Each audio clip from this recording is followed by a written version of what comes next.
ክፍል 1 ራዕየ ዮሐንስ ምዕራፍ 14 ክፍል 1 ክፍል 2 ተመልክተናል። ዛሬ የምናየው ክፍል 3ን ይሆናል። እንግዲህ በባለፈው ምዕራፍ 14 ክፍል ቁጥር 13ን ነው አይተን ያቆምነው። ከሰማይም ከእንግዲህ ወዲህ በጌታ የሚሞቱ ሙታን ብፁዓን ናቸው፣ መንፈስ አሁን ከድካማቸው ያርፉ ዘንድ ስራቸው ይከተላቸዋል ይላል ብለህ ጻፍ የሚል ድምፅ ሰማው የሚለውን ክፍል አይተን ነው ያቆምነው። እንግዲህ ከዛ እንቀጥላለን። ይሄ ክፍል እንግዲህ ስራቸው ይከተላቸዋል ማለት በዚህ ምድር ይላሉ አበው የፈጸሙት በጎ ምግባር ይከተላቸዋል። ኦኬ ምን ማለት ነው? ከንቱ አይቀርም፣ ዋጋቸው አይጠፋም ብለው ይተረጉሙታል። አንድምታ ትርጓሜያችን በቤተክርስቲያናችን ላይ ዋጋቸው ያሰጣቸዋል ይላል። የቤተክርስቲያናችን ዋጋቸው ያሰጣቸዋል ምን ማለት ነው? ይሄ በምድር ላይ ያሉ ያደረጉት በጎ ምግባር፣ ሃይማኖታቸውን መጠበቃቸው፣ ባላውያን ነገስታት ፊት ስለ ኢየሱስ ክርስቶስ መመስከራቸው፣ አለመካዳቸው፣ ኦኬ በቅድስና መንገድ መመላለሳቸው ምን ዋጋ ያሰጣቸዋል? ምን ማለት ነው? ያስፈርድላቸዋል። ኑ የአባቴ ብሩካን ዓለም ከተፈጠረ ጊዜ ጀምሮ የተዘጋጀላችሁን የእግዚአብሔርን መንግስት ምን በሉ ይላል ወረሱ የሚለውን ያንን የጌታን ቃል ያሰማቸዋል ብለው ይተረጉሙታል አበውና ያን ክፍል አይተን ነው በስፋት ነው አይተን ያቆምነው። ምናልባት ትምህርቱ ባለፈው ሳምንት ካመለጣችሁ I really advise everybody else ሁላችሁንም እመክራለሁ። ወንድማዊ ምክር ሪኮርደሩ ሞልቷል። መለስ ብላችሁ አድምጡ። እነ ሰኑ እነ ሀኒዬ እነ ሎዛ እነ ሄሉ በዚህ በጣም የሚተባበሩ እህቶች ናቸው። ኃይልዬም ወንዶችንም ለማካተት ኃይልዬም አለ። እነሱን የጠየቃችሁ ሪኮርደሩን እንድትወስዱ አደራላለሁ። ምክንያቱም ሶስቱን መልአክ በስፋት አይተናል። አንደኛው መልአክ ምን ይዞ መጣ፣ ሁለተኛው መልአክ ምን ይዞ መጣ፣ ሶስተኛው መልአክ ምን ይዞ መጣ መልእክቱ ላይ አጽንኦት ሰጥተን አይተናል። በትርጓሜ ደግሞ ቤተክርስቲያናችን እነዚህን ሶስቱ መልአክ ማን ብላ ትመለከታለች የሚለውንም ክፍል ያየንበት ክፍል ነውና ግብፃውያን መተርጉማንንም አንዳንድ ጊዜ እንደው ኢትዮጵያ ሊቃውንት ብቻ አሉ የሚለውን ሳይሆን እህት ቤተክርስቲያን ግብፃውያን መተርጉማን ከዛም አልፎ ደግሞ ሌሎችንም የቤተክርስቲያን አባቶች ለመመልከት ችለናል። ስለዚህ ሪኮርደሩን ደግማችሁ ስሙ። ዛሬ እንግዲህ ከቁጥር 14 እንመለከታለን ማለት ነው። ቁጥር 14 ላይ አየሁም እነሆም ነጭ ደመና በደመናው ላይ የሰው ልጅ የሚመስል ተቀምጧል ይላል። እዚህ ጋር ሙሉን ክፍሉን ከማየቴ በፊት የሰው ልጅ የተባለ ማን ነው የሚለውን ሐሳብ እንመልከት። በነገራችን ላይ ባልሳሳት በመጽሐፍ ቅዱስ ውስጥ በሐዲስ ኪዳን ነው ማወራችሁ ጀስት በሐዲስ ኪዳን ብቻ ኢየሱስ ክርስቶስ ከ80 ጊዜ በላይ የሰው ልጅ ተብሎ ተጠርቷል። የሰው ልጅ ይሄ ኮንሴፕት ምን ነው የሚናገረው? የሰው ልጅ ሲባል ምን ማለት ነው የሚለውን ሐሳብ እንመለከትና እንቀጥላለን። ኢየሱስ ክርስቶስ የሰው ልጅ የተባለው እናታችን ቅድስት ድንግል ማርያም ሰው ናት። መልአክ አይደለችም አይደለ? ሰው ናት፣ ፍጹም ሰው ናት። ስለዚህ ከሷ መወለዱን የሚያጠቅስ ክፍል ነው። ለምሳሌ ቅዱስ ጳውሎስ ይሄን የሚናገሩ የመጽሐፍ ቅዱስ ክፍሎች አሉ፣ እንመለከታለን። የሰው ልጅ የመባሉ ሚስጥር ሐዋርያው ቅዱስ ጳውሎስ በገላትያ ምዕራፍ 4 ለምትጽፉ ሰው ገላትያ ምዕራፍ 4 ተወስዱልኛላችሁ ባካችሁ። ስልክ እንደው ላይቭ ላይ በመሆኔን አዶን የምታውቁ አይመስለኝም፣ ግን ስልክ ባትደውሉልኝ እሺ። ገላትያ ምዕራፍ 4 እንግዲህ ወደ ገላትያ ሰዎች ምዕራፍ 4 ቁጥር 4 ላይ ምን ብሎ ያስቀምጣል ሐዋርያው ቅዱስ ጳውሎስ? ነገር ግን የዘመኑ ፍጻሜ በደረሰ ጊዜ እግዚአብሔር ከማን የተወለደ አለ? ከሴት የተወለደውን ከሕግም በታች የተወለደውን ልጁን ላከ ይላል። ከሴት የተወለደውን ኦኬ። ጌታችን መድኃኒታችን ኢየሱስ ክርስቶስ ከእናታችን ከቅድስት ድንግል ማርያም ነው የተወለደው። የእሷን ስጋ ነው የነሳው። ኦኬ። እኛ ሌሎች መናፍቃን እንደሚሉት አንድም ኖስቲሳውያን እንደሚሉት የስህተት ትምህርት የሚያስተምሩ ሰዎች እንደሚሉት ምታታዊ ስጋ ይዞ መጣ አንልም። ቤተክርስቲያናችን ስለ ኢየሱስ ክርስቶስ ነገረ ክርስቶስን ስንማር ኢየሱስ ክርስቶስ this is like one የሆነው the first lesson ክርስቲያን ማወቅ ያለበት ስለ ኢየሱስ ክርስቶስ ስንነጋገር ኢየሱስ ክርስቶስ ፍጹም ሰው ፍጹም አምላክ ብላ ነው ቤተክርስቲያን የምትጠራው። ፍጹም ሰው ስንል 100% ትላለች። አሁን አንዳንድ ጊዜ ፍጹም ሰው ፍጹም አምላክ ሲባል የሆነ ግማሽ ግማሽ ሂደትን ገንዘብ የሚያደርጉ ሰዎች አሉ። ይሄ ደግሞ ትልቅ ሄረሲ ነው። ከየት የመጣ ትምህርት እንደሆነ አላውቅም። 50% ሰው 50% መልአክ 50 ሲደመር 50 100 ብለው የሚያስቡ ሰዎች አሉ። ይሄ ፍጹም ፍጹም ፍጹም ክህደት ነው፣ ስህተት ነው። ኢየሱስ ክርስቶስ ግማሽ ግማሽ ግማሽ ሰው ግማሽ አምላክ አይደለም ቤተክርስቲያን የምትለው። ባለማወቅም እንዲህ የምታስቡ ሰዎች ካላችሁ አስተሳሰባችሁን አስተካክሉ። 100% ሰው ነው ኢየሱስ ክርስቶስ፣ ሰው ነው፣ ፍጹም ሰው ነው። ፍጹም ደግሞ ምንድነው? አምላክ ነው። ፍጹም አምላክ ነው። ይሄን ልናቅና ልንረዳ ያስፈልጋልና የሰው ልጅ የሚል ክፍል ስትመለከቱ አሁን ለምሳሌ ራዕይ ምዕራፍ 14 ቁጥር 14 ላይ አየሁም እነሆም ነጭ ደመና አረሚዩት አርጉት ኤማሁስ ሚዩት ኤማን ነው ኤማውስ ወይስ ሌሎቻችሁ? ማን ነው ስፒከር የከፈተ? እንደው አረሚዩት አርጉት አደህናኒ ማውች አንዴ ሚዩት አርጉ ፕሊዝ። እሺ ወዳችኋለሁ። እግዚአብሔር ይባርካችሁ። እሺ ወደ ትምህርቱ ላይ ትንሽ ነገር ነው ሐሳብ የሚሰርቀውና ከዛ አኳያ ነው። እሺ ስለዚህ ኢየሱስ ክርስቶስ ሰው ሲጠይቃችሁ ነገረ ክርስቶስ ላይ ስትጠየቁ የኢትዮጵያ ኦርቶዶክስ ተዋሕዶ ቤተክርስቲያን ኢየሱስ ክርስቶስን ምን ትለዋለች ቢሏችሁ ፍጹም አምላክ ፍጹም ሰው ምን ማለት ነው? ላይክ ይሄ ግማሽ ግማሽ የሚለው ሐሳብ እንዳይታይ ያደራችሁ። 100% ሰው ነው፣ 100% አምላክ ነው። ፍጹም አምላክ ነው፣ ፍጹም ሰው ነው የሚለውን ትምህርት ገንዘብ አድርጉ እና አሁን ራዕይ ዮሐንስ ምዕራፍ 14 ቁጥር 14 ላይ አየሁም እነሆ ነጭ ደመና በደመናውም ላይ የሰው ልጅ የሚመስል ተቀምጧል ይላል። የሰውን ልጅ የሚመስል ያለው ኢየሱስ ክርስቶስን ነው። ኦኬ የሰውን ልጅ የሚመስል ተቀምጧል። ለምን የሚመስል አለ? በነገራችን ላይ ይሄ አነጋገር ከዚህ በፊትም አይተነዋል። የሚመስል ማለቱ ምን ማለት ነው? ከሰው ልጆች እርሱን የሚመስል የለም፣ በግርማው እርሱን የሚመስል የለም። ኦኬ በኃያልነቱ እርሱን የሚመስል የለም። የሰው ልጅ ነው ኢየሱስ ክርስቶስ። አዎ 100% ሰው ነው፣ ግን እርሱን የሚመስል የለም። እርሱ ምንድነው? የሰው ልጅ ብንለውም ፍጹም አምላክ ነው። እርሱ ምንድነው? የጌቶች ጌታ ነው። እርሱ ምንድነው? የአማልክት አምላክ ነው። ኦኬ በክብሩ የሚመስለው የለም ሲል የሰውን ልጅ የሚመስል ተቀምጧል ይላል። እዚህ ላይ ነጭ ደመና የተባለ ምንድነው የሚለውን ሐሳብ እንመለከታለን። ምክንያቱም ነጭ ደመና ብሎ ይጠራዋልና አይደለ? ነጭ ደመና ብሎ ይጠራዋል። ነጭ ደመና ማለቱ ምን ማለት ነው የሚለውን ሐሳብ እንመለከታለን። ከዛ በኋላ ደግሞ ደመና ምን ነው የሚያሳየው? ነጭ መባሉ ንጽህናውን፣ ቅድስናውን ኦኬ የባህሪ ቅድስናውን የሚገልጽ ነው። ኢየሱስ ክርስቶስ ፍጹም ሰው ብትለውም ቤተክርስቲያን ምንድነው ግን ከኃጢአት አድርጓል አትልም። ጋድ ፎርቢድ ይላል ዮሐንስ አፈወርቅ ሎቱ ስብሐት። በፍጹም ሰው ቢሆንም ግን ኃጢአት አያውቀውም። እየሰማችሁ ነው አይደለ ጎበዞች? ኦኬ ነጩ ደመና የሚናገረው ንጽህናውን፣ ቅድስናውን፣ ንጹሃ ባህሪ መሆኑን ለመናገር ነው። ኃጢአት አያውቀውም። የሰው ልጅ ቢባልም ኃጢአት ግን ምን አይለውም? አያውቀውም። ፈጽሞ ኃጢአት አያውቀውም። ያንን ለመግለጽ ነው፣ ንጽህናውን ለመግለጽ ነው። እነሆም ነጭ ደመና ብዙ ጊዜ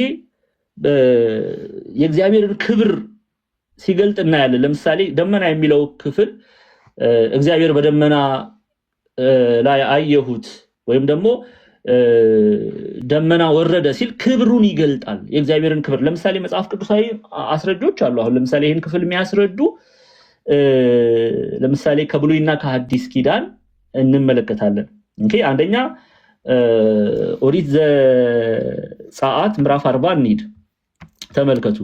ደመናን ከምን ጋር እንደሚያይዘው እናያለን። ኦሪት ዘጸአት ምዕራፍ 30 አይደል ያልኳችሁ? ከቁጥር ይቅርታ ምዕራፍ 40 አይደል ያልኳችሁ? ከቁጥር 34 34 ይኸው። እሺ እስከ 38 አነበዋለሁ። ደመናውም የመገናኛው ድንኳን ከደነ፣ የእግዚአብሔርም ክብር ማደሪያውን ሞላ ደመናው በላዩ ስለነበረ የእግዚአብሔርም ክብር ማደሪያውን ስለሞላ ሙሴ ወደ መገናኛው ድንኳን ይገባ ዘንድ አልቻለም። ደመናውም ከማደሪያው በተነሳ ጊዜ የእስራኤል ልጆች በመንገዳቸው ሁሉ ይጓዙ ነበር። ደመናው ባይነሳ እስከሚነሳበት ቀን ድረስ አይጓዙም ነበር። በመንገዳቸውም ሁሉ በእስራኤል ቤት ሁሉ ፊት የእግዚአብሔር ደመና በማደሪያው ላይ በቀን ነበረ፣ እሳትም በሌሊት በዚያ ላይ ነበረ እያለ ደመናውን ከእግዚአብሔር ክብር ጋር ሲገልጠው እንመለከታለን። የእግዚአብሔርን ክብር ለመግለጥ ሲጠቀምበት እናያለን። ሌላው የማቴዎስ ወንጌል ምዕራፍ 17 ነው። አሁን ማቴዎስ ወንጌል ምዕራፍ 17 ላይ ስትመጡ ተመሳሳይ በሆነ መልኩ በሐዲስ ኪዳንና በብሉይ ኪዳን ላይ ደመናን ከክብር ጋር ሲያገናኘው ተመልከቱ። ይኸው ከቁጥር 1 ጀምሬ ላንብብላችሁ። ከ6 ቀንም በኋላ ኢየሱስ ጴጥሮስ፣ ያዕቆብ ወንድሙን ዮሐንስን ይዞ ወደ ረጅም ተራራ ብቻቸውን አወጣቸው። በፊታቸውም ተለወጠ፣ ፊቱም እንደ ፀሐይ በራ፣ ልብሱም እንደ ብርሃን ነጭ ሆነ። እነሆ ሙሴና ኤልያስ ከእርሱ ጋር ሲነጋገሩ ታዩአቸው። ጴጥሮስም መልሶ ኢየሱስ ጌታ ሆይ በዚህ መሆን ለእኛ መልካም ነው፣ ብትወድስ በዚህ 3 ዳስ አንዱን ለአንተ፣ አንዱን ለሙሴ፣ አንዱን ለኤልያስ እንስራ አለ። እርሱም ገና ሲናገር እነሆ ብሩህ ደመና ጋረዳቸው ይላል። አሁን የእግዚአብሔር ክብር ሲገለጥ ተመልከቱ። ምን ጋረዳቸው አለ? የእግዚአብሔር ክብር በደመና ሲመሰል ተመልከቱ። ብሩህ ደመና ምን አላቸው? ጋረዳቸው። እነሆ ከደመናው በእርሱ ደስ የሚለኝ የምወደው ልጄ ይህ ነው፣ እርሱን ስሙት የሚል ድምፅ ወጣ ይላል። እርሱን ስሙት የሚል ድምፅ ወጣ። ስለዚህ ደመና የእግዚአብሔርን ክብር ሲገልጥ በምሳሌ እንመለከታለን እና በራእይ መጽሐፍ ላይም ምዕራፍ 14 ቁጥር 14 ላይ አየሁም እነሆ ነጭ ደመና። ነጭ የመሆኑ ምስጢር የእግዚአብሔር አምላክ ቅድስናውን የኢየሱስ ክርስቶስ ንጹሃ ባህሪ መሆኑን ይገልጻል። ከዛ ደመና ክብሩን ነው የሚናገረው። በደመናው ላይም የሰው ልጅ የሚመስል ተቀምጧል አለ። ስለምን የሰው ልጅ የሚመስል ተቀምጧል አለ?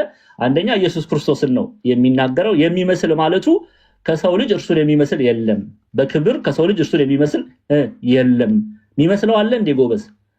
አለ። ኢየሱስ ክርስቶስን የሚመስል አለ? ማንም የለም። በክብር የሚመስለው የለም። የሰው ልጅ ተብሎ ቢጠራም የሰው ልጅ ብቻ ደግሞ አይደለም። እሱ ምንድነው? አምላክ ነው። ስለዚህ የሰው ልጅ የሚመስል ተቀምጧል አለ። በክብር የሚተካከለው የለም። እሱ ከቅዱሳን በላይ ነው። እሱ ቅድስናው የባህሪ ነው። የቅድስና ምንጭ ነው። እሱ ኢየሱስ ክርስቶስ ንጹሃ ባህሪ ነው። ኢየሱስ ክርስቶስ ቅዱሳን ቅዱስ ቢባሉ ከማን ተጠግተው ነው? ከክርስቶስ ተጠግተው። ይሄ ነው የቤተክርስቲያን ትምህርት። እርሱን ከሰው ልጅ መካከል የሚመስለው የለም። በክብር የሚመስለው የለም። በምንም የሚመስለው የለም። እነ ቄሳር ጌታ ተብለዋል። ግብፃውያን ፈሮች አማልክት፣ ምድራዊ አማልክት ተብለዋል። እርድሊ ጋድ ተብሎ ይጠራሉ። ፌሮ በምድር ላይ አማልክት ተብለው ተጠርተዋል። ግን ክርስቶስን አይመስሉም። እሱ የአማልክት አምላክ፣ የጌቶች ጌታ። በነገራችን ላይ ቤተክርስቲያን የሚመስል የሚለውን ቃልም ከዚህ አንጻር ትጠቀመዋለች። ኦኬ ኢትስ ኦኬ፣ ምንም ችግር የለውም። ጂሰስ ክራይስት ኢዝ ሎርድ ብንል፣ ኢየሱስ ክርስቶስ ጌታ ነው ብንል ምንም ችግር የለውም። ግን ደግሞ እሱ የጌቶች ጌታ ነው። ጌታ ተብለው የተጠሩ እነ ቄሳር አይመስሉትም ስትል ነው የጌቶች ጌታ የአማልክት አምላክ የምትለው ኢየሱስ ክርስቶስን። እና ክብር ምስጋና ይግባው። ልንበረከክለት፣ አምልኮ ልናቀርብለት፣ ስሙን ከፍ ከፍ ልናደርግ፣ ከቅዱሳኑ ጋር ቆመን አዲሱን ቅኔ ልንቀኝ የተገባው ለማን ነው? ጻፉ እንጂ አትፍሩ። እየተማራችሁም ትሸማቀቃላችሁ። እንዲህ ስሙን ለመናገር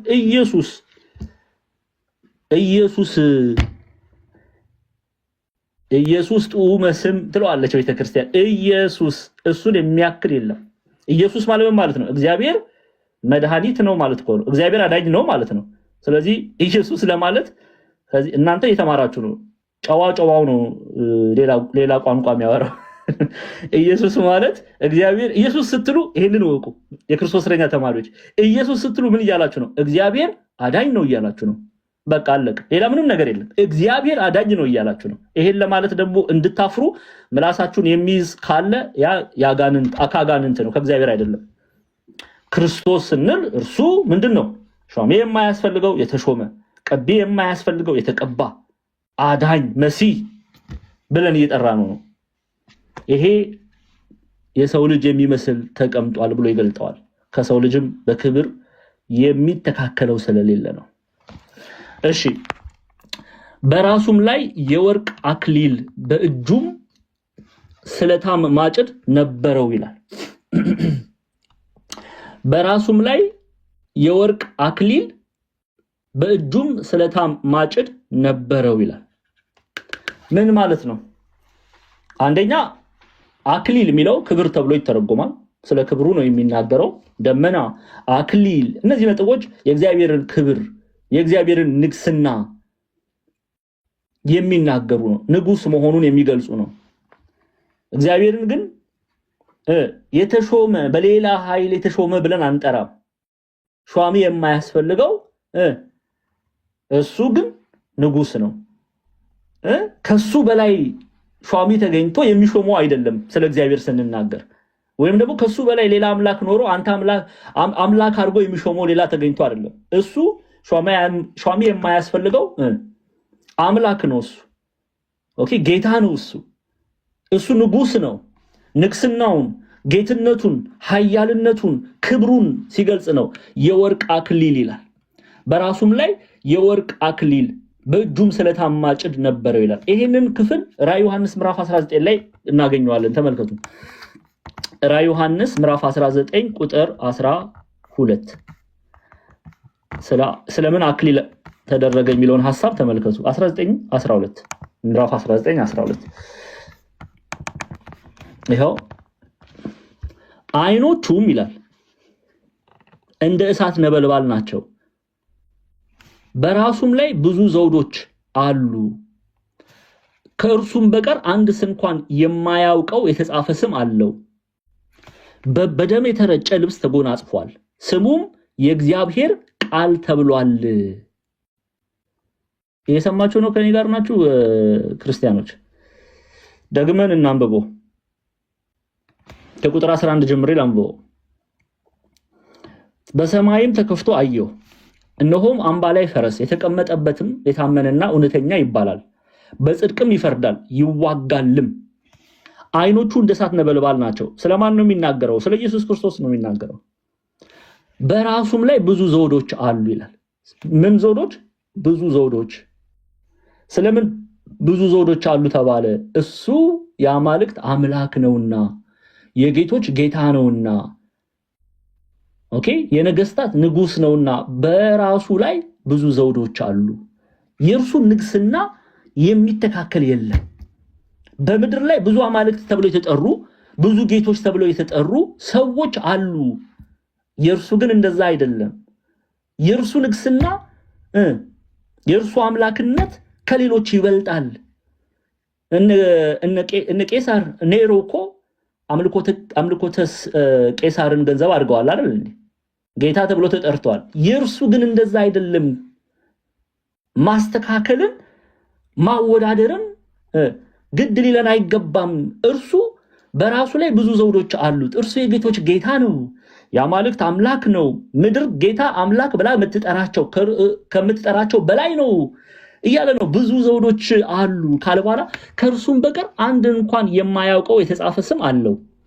በደምም የተረጨ ልብስ ተጎናጽፏል፣ ስሙም የእግዚአብሔር ቃል ተብሏል ይላል። የእግዚአብሔር ቃል የተባለ ማን ነው? ወልደ እግዚአብሔር የተባለ ማን ነው? ኢየሱስ ክርስቶስ አይደል? እስቲ ቅዱስ ዮሐንስ አልነገረንም እንዴ? እና ያለና ቅዱስ ዮሐንስ ምን ብሎ ነገረን? እንመለሳለን ወደዚህ ክፍል። ስለ ዘውዱ ነው እያወራን ያለ ነው። ቅዱስ ዮሐንስ በዮሐንስ ወንጌል ምዕራፍ 1 ላይ ገና ወንጌሉን ሲጀምር እንደ ጋስፐል ኦፍ ጆን ዮሐንስ ወንጌል ምዕራፍ 1 ተመልከቱ። በመጀመሪያ ቃል ነበር አለ። ይሄው ማን ነበር አለ? ቃል። ከዛ ቃልም በእግዚአብሔር ዘንድ ነበረ። ከዛ ቃል ራሱ ማን ነበር አለ? ቃል ራሱ እግዚአብሔር ነበረ። ይሄ ታዲያ ቃል የተባለ ይህ በመጀመሪያ በእግዚአብሔር ዘንድ ነበረ ካለ በኋላ ቁጥር 14 ላይ መጥቶ ምን ይላል? ይሄው ቃልም ምን ሆነ አለ? ስጋ ሆነ፣ የቅድስት ድንግል ማርያምን ስጋ ነሳ፣ ጸጋንና እውነትን ተመልቶ በእኛ አደረ፣ አንድ ልጅም ከአባቱ ዘንድ እንዳለው ክብር የሆነውን ክብሩን አየን አለ። ቃልም ስጋ ሆነ። አሁን እንመለስ ወደ ራዕይ 19 ላይ። ስለዚህ ስሙ ማን ነው አለ? ስሙም የእግዚአብሔር ቃል ተብሏል። ኢየሱስ ክርስቶስን ነው የሚናገረው። ከዛ ይቀጥልና በሰማይም ያሉት ጭፍራዎች ነጭና ጥሩ ቀጭን የተልባ እግር ልብስ ለብሰው በአምባላዮች ፈረሶች ተቀምጠው ይከተሉት ነበር። አሕዛብም ይመታበት ዘንድ ስለታም ሰይፍ ካፉ ይወጣል። እርሱም በብረት በትር ይገዛቸዋል። እርሱም ሁሉን የሚገዛ የእግዚአብሔርን የብርቱ ቁጣውን ወይን መጥመቂያ ይረግጣል አለ። ይህን ክፍል በኋላ ላይ ራዕየ ዮሐንስ ምዕራፍ 19 ስንመጣ ይህችን ክፍል በደንብ በማብራሪያ በትርጓሜ እናየዋለን። ይቀጥልና አሁን እዚህ ጋር ነው የዘውዱ ሚስጥር የሚታወቀው። ተመልከቱ። በልብሱና በጭኑ የተጻፈበት ይላል የነገስታት ንጉስ የጌቶች ጌታ የሚል ስም አለው ብሎ አስቀመጠ። አያችሁ አይደለ? የነገስታት ንጉስ ቤተክርስቲያን። አሁን በነገራችን ላይ እንዲያው እዚህ መታችሁ የምትማሩ በጣም በአጽንኦት ሰጥቼ ነው በማስጠንቀቅ ነው የምናገረው። ኢየሱስ ክርስቶስ ጌታ ነው ትላለች ቤተክርስቲያን። ይሄ የተወደደ የቤተክርስቲያን ድምጽ ነው። ሰዎች እንዲህ ብለው ቢናገሩ እንዳትበሳጩ። የቤተ ክርስቲያን እንዲህ ብለው ሰማዕትነትን ተቀብለዋል። የተሰሎንቄን ትምህርት ወገቤ እስኪበጠስ ድረስ እግዚአብሔር እርዳታ ተምራቸዋል። ሁለቱንም መጽሐፍ አንደኛም ሁለተኛም የተሰሎንቄ መልእክት አይታቸዋል። ኢየሱስ ክርስቶስ ጌታ ነው በማለታቸው ቄሳር ጌታ አይደለም በማለታቸው ሰማዕታት ዋጋ ከፍለውበታል። ይሄ የሰማዕታት ድምጽ ነው። ኢየሱስ ክርስቶስ ጌታ ነው የሚለው የቤተክርስቲያን ድምጽ ነው። ኢየሱስ ክርስቶስ ጌታ ነው ብንልም ኢየሱስ ክርስቶስ የጌቶች ጌታ ነው የነገስታት ንጉስ ነው ቢባልም ችግር የለውም። ይሄን እንድታውቁ። ግን ቤተክርስቲያን ኢየሱስ ክርስቶስ የነገስታት ንጉስ ነው ስትላለች። ይሄን ከየት ነው የምታመጣው? መጽሐፍ ቅዱሳዊ አስረጃ አላት ወይ? አዎ፣ ራዕየ ዮሐንስ ምዕራፍ 19 ቁጥር 16 ላይ የነገስታት ንጉስና ይለዋል የጌቶች ጌታ የሚል ስም አለው። አያችሁ አይደል? የነገስታት ንጉስ ነው። ስለዚህ ዘውድ ያደረገው በራሱም ላይ ብዙ ዘውዶች አሉ ማለት እሱ የጌቶች ጌታ የነገስታት ንጉስ ነው። ንግስናውን የሚተካከለው የለም። ጌትነቱን የሚተካከለው የለም። ማን ነው በፊቱ የሚቆም ሲል የጌቶች ጌታ የነገስታት ንጉስ ይለዋል። አባ ሕርያቆስ እንዳሉት ወደ ቀደመው ነገር እንመለስ። ምዕራፍ 14 ላይ እንመለስ። ስለዚህ የሰው ልጅ የሚመስል ተቀምጧል። በራሱም ላይ የወርቅ አክሊል በእጁም ስለታም ማጭድ ነበር ይላል። እሺ፣ በእጁም ስለታም ማጭድ ነበረው የሚለው እንዴት ነው የሚያሳየው? በእጁም ስለታም ማጭድ ነበረው የሚለው ፈራጅነቱን የሚገልጽ ክፍል ነው። ማጭድ በመጽሐፍ ቅዱስ ጋር ከፍርድ ጋር ይያያዛል። ዝም ብዬ ከኪሴ አውጥቼ እንደማልናገር እዚህ ያላችሁ ታውቃላችሁ። ማስረጃ ሰጣችኋለሁ። ማጭድ የሚለው ሐሳብ እርሱ ፈራጅ አምላክ መሆኑን ይገልጻል። ይሄን ደግሞ ቅዱስ ዮሐንስ ራሱ የዮሐንስ ራእይን የጻፈልን ቅዱስ ዮሐንስ ራእይን ብቻ አይደለም 5 መጽሐፍ የጻፈልን። አንደኛ ዮሐንስ መልእክት፣ ሁለተኛ ዮሐንስ መልእክት፣ ሶስተኛ ዮሐንስ መልእክት፣ አራተኛ ዮሐንስ ወንጌልን የጻፈው የወልደ ዘብዴዎስ የያዕቆብ ወንድም እናቱ ኢትዮጵያ ሊቃውንት ሲነግሩን ማርያም ባፍሊያ ብለው ይጠሯታል። ቅዱስ ዮሐንስ ምን ብሎ ነግሮናል? ፈራጅ ማን ነው ብሎናል? ኢየሱስ ክርስቶስ ወልድ። እስቲ እንመልከት ዮሐንስ ወንጌል ምዕራፍ 5 ይሄው እንዲህ ምን ብሎ ነው የሚናገረው? ቁጥር 23 ጀምራችሁ አንብቡት። 22 እና 23 ላይ ሰዎች ሁሉ አብን እንደሚያከብሩት ወልድን ያከብሩት ዘንድ ፍርድን ሁሉ ለማን ሰጠው ነው የሚለው? ለወልድ ሰጠው እንጂ አብ በአንድ ሰውስ እንኳን ምን አይልም አይፈርድም። ወልድን የማያከብር የላከውን አብን አያከብርም ይላል። ስለዚህ ፈራጅ ማን ነው? ኢየሱስ ክርስቶስ። ይሄ መቼም ለኦርቶዶክሳውያን የተገለጠ እውነት ነው አይደለ? ስለዚህ ራዕየ ዮሐንስ ላይ ፈራጅነቱን ሲገልጽ በእጁም ስለታም ማጭድ ነበረው ይላል። አሁን ማጭድ ከፍርድ ጋር እንዴት ይገናኛል? እሱን ነው የምንመለከተው። ኦኬ፣ ከብሉይ ኪዳን ከአዲስ ኪዳን እያደረግን እናያለን። አንደኛ ማርቆስ ምዕራፍ 4 ተከፍቶልኛላችሁ። በነገራችን ላይ ያው ማርቆስ እያጠናን ነው ያለነው። አሁንም በድጋሚ እናገራለሁ። ወንድማችን ጳላዲዮስ ቤት ሐሙስና ዓርብ የማርቆስ ወንጌል ትምህርት የተሰጠ ነው። እሺ፣ ኤኒዌይስ ማርቆስ 4:28 ምዕራፍ 4 ቁጥር 28 ላይ ምንድነው የሚለው? ይሄው ምድሪቱም ከቁጥር 28 ጀምሬ ያነበዋለሁ። ምድሪቱም አውቃ በመጀመሪያ ቡቃያ ኋላም ዟላም በዛለው ፍጹም ሰብል ታፈራለች። ፍሬ ግን ሲበስል መከር ደርሷልና ወዲያው ማጭድ ይላካል። እርሱም አለ የእግዚአብሔር መንግስት በምን እናስመስላታለን ወይስ በምን ምሳሌ እንመለከታለን እያለ ይቀጥላል። ምን ማለት ነው? የፍርድ ሰዓት በደረሰ ጊዜ ኦኬ፣ በፍርድ ሰዓት በደረሰ ጊዜ፣ ዘመኑ ማብቂያ በደረሰ ጊዜ ማጭድ ይላካል፣ የእግዚአብሔር ፍርድ ይወርዳል። በነገራችን የእግዚአብሔር ፍርድ ይወርዳል። በኃጥአን ላይ ነው ይሄ ፍርድ የሚገለጠው። ለጻድቃን ደግሞ ምን ይፈረድላቸዋል? ስለዚህ ማጭድ የሚለው ሐሳብ መለየት ነው። ኃጥአንን ስንዴውን ከእንክርዳድ እንደሚለይ ሰው ኃጥአንን ከጻድቃን የእግዚአብሔር ፍርድ ይለያል። ኦኬ፣ ኢዩኤል ምዕራፍ ትንቢተ ኢዩኤል ላይም ይሄን ሐሳብ እናየዋለን። ምዕራፍ 3 ተመልከቱ። ኢዩኤል ትንቢተ ኢዩኤል ምዕራፍ ስንት አልኳችሁ? 3 ትንቢተ ኢዩኤል ምዕራፍ 3 ይኸው ከቁጥር 13 ጀምሮ ያለውን ክፍል እንመልከት። ተመልከቱ። ከቁጥር 12 ጀምሬ ላንብብላችሁ። ተመልከቱ። አሕዛብ ይነሱ ይላል። አሕዛብ ይነሱ፣ ወደ ኢዮሳፍጥ ሸለቆም ይውጡ። በዙሪያው ባሉ አሕዛብ ሁሉ ላይ እፈርድ ዘንድ በዚያው እቀመጣለሁ። መከሩ ደርሷልና ማጭድ ስደዱ፣ መጥመቂያው ሞልቷልና ኑ እርገጡ። ክፋታቸውም በስቷልና መጥመቂያው ሁሉ ፈርሷል። የእግዚአብሔር ቀን በፍርድ ሸለቆ ቀርቧልና የብዙ ሕዝብ ውካታ በፍርድ ሸለቆ አለ ይላል። አያችሁ አይደለ? አይበቃንም ታዲያ ምስክርነት ወይስ እንጨምር? ማጭድ ምንን ነው የሚያሳየው? ፍርድን ነው የሚያሳየው። የእግዚአብሔር ፍርድን፣ ኃጥአንና ጻድቃን የሚለዩበትን ፍርድን፣ ኃጥአንን በግራው ጻድቃንን በቀኙ አቁሞ ለኃጥአን አላውቃችሁም የሚለው፣ ለጻድቃን ግን ኑ የአባቴ ብሩካን ዓለም ከተፈጠረ ጊዜ ጀምሮ የተዘጋጀላችሁን የእግዚአብሔርን መንግስት ውረሱ የሚለው ፍርድ፣ የፍርድ ቃል በማጭድ ይመሰላል። በማጭድ ይመሰላል። ይሄንን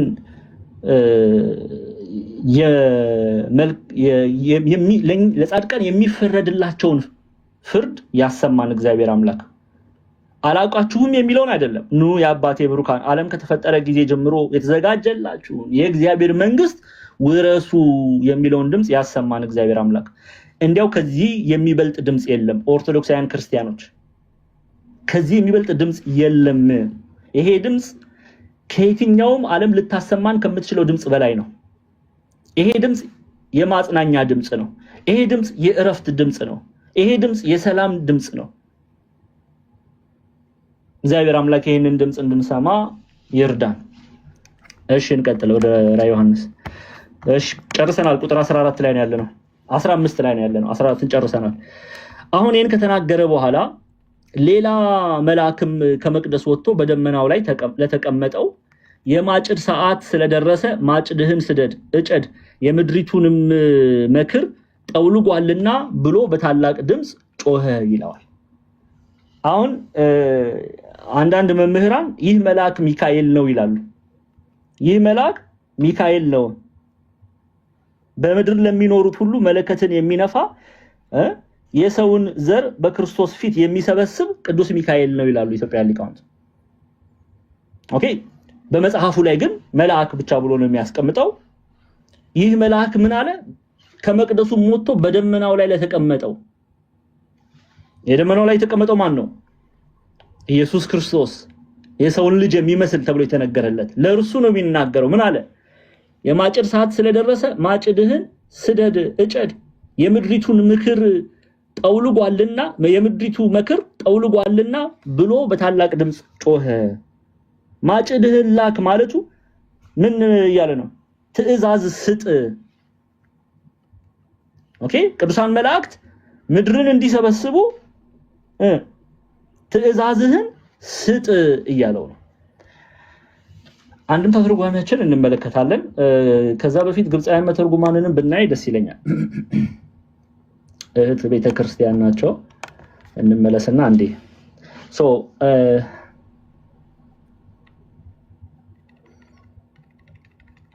ከመጀመሪያው እንመለስ።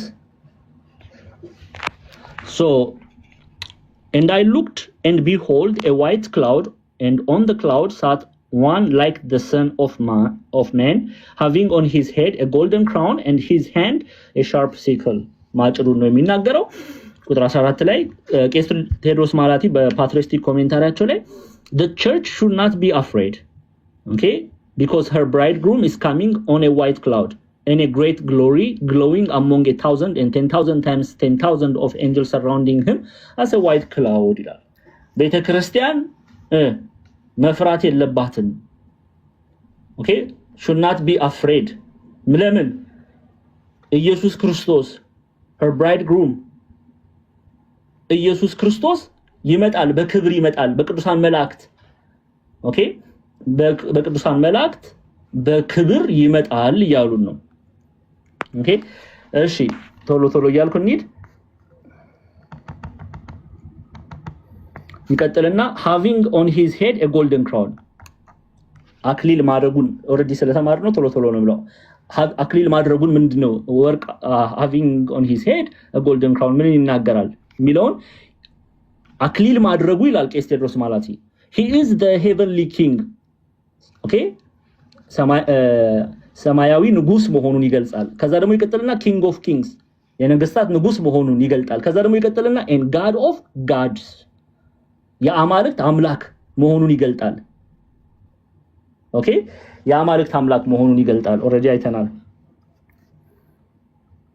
ኦኬ ማጭድ መያዙ when the harvest time comes he reaps with his hand the good grapes, he rejoices and delights with the fruit, his eyes do not move away from the fruit of his grapevine which is the church, the sharp sickle is only for the dry unstable branch which are gathered to be burned in the eternal fire with the bad grapes. okay ማጭዱ የሚናገረው ደግሞ ኃጣንን ከጻድቃን ለመለየት መልካሙን ፍሬ እርሱ በመንግስቱ ወደ መንግስቱ ሊወስድ ኃጣንን ግን ወደ ዘላለማዊ ቅጣት ወደ ዘላለማዊ እሳት አላውቃችሁም የሚለውን ቃል ሊያሰማቸው ማጭድ ፍርድን እንደሚናገረው ማጭድ ይዞ ታየ።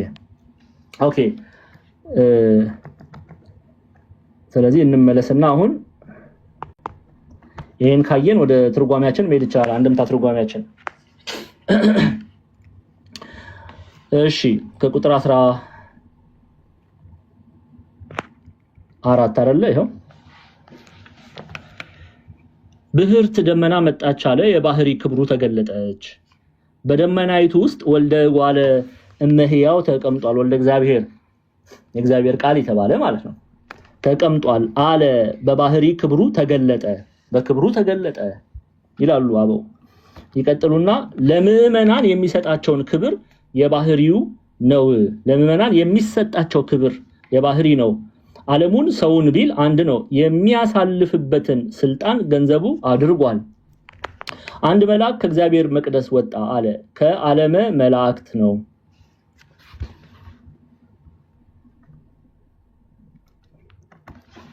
እሺ አንድ መልአክ ከእግዚአብሔር መቅደስ ወጣ አለ፣ ከዓለሙ መላእክት ነው።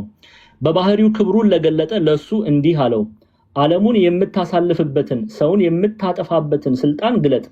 ዓለሙን አሳልፍ ሰውን አጥፋ አለው። ዓለሙን ሰውን የሚያሳልፍበት ጊዜ ደርሷልና ይላል።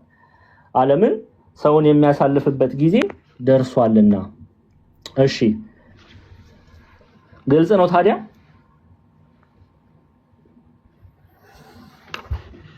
ግልጽ ነው?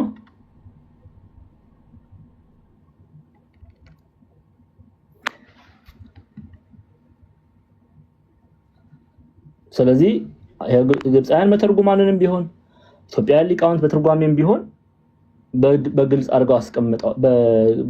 አድርገው አስቀምጠውታል። ኦኬ የእርሱ ለምእመናን የእርሱ ክብሩ የባህሪው ነው።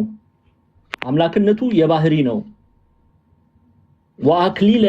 ወአክሊለ ወርቅ የሚለውን ሐሳብ ለምእመናን የሚሰጣቸው ክብር የባህሪው ነው። የሚሰጠው ለሱ ለምእመናን የሚሰጥ የሱ ግን የባህሪው ነው ክብሩ። አምላክነቱ እሱ የባህሪው ነው፣ የእርሱ የባህሪው ነው፣ ክብሩ የባህሪው ነው። ለምሳሌ እኛ የእግዚአብሔር ልጆች ብንባል የጸጋ ልጅነትን ነው ገንዘብ የምናደርገው፣ ተሰጥቶን ነው ማለት ነው። የእርሱ ግን የተሰጠው ነው አይደለም፣ የባህሪው ነው። በወርቅ መገለጡ አክሊሉ በወርቅ መገለጡን ነው የሚናገሩት። የእርሱ የሆነ ነው የተሰጠው ሳይሆን አምላክነቱ፣ ክብሩ፣ ጌትነቱ፣ ኃያልነቱ የባህሪው ነው። እኛ ግን ተሰጥቶን ነው። የእርሱ ግን የምንድን ነው እያሉን ነው? የባህሪውን ነው።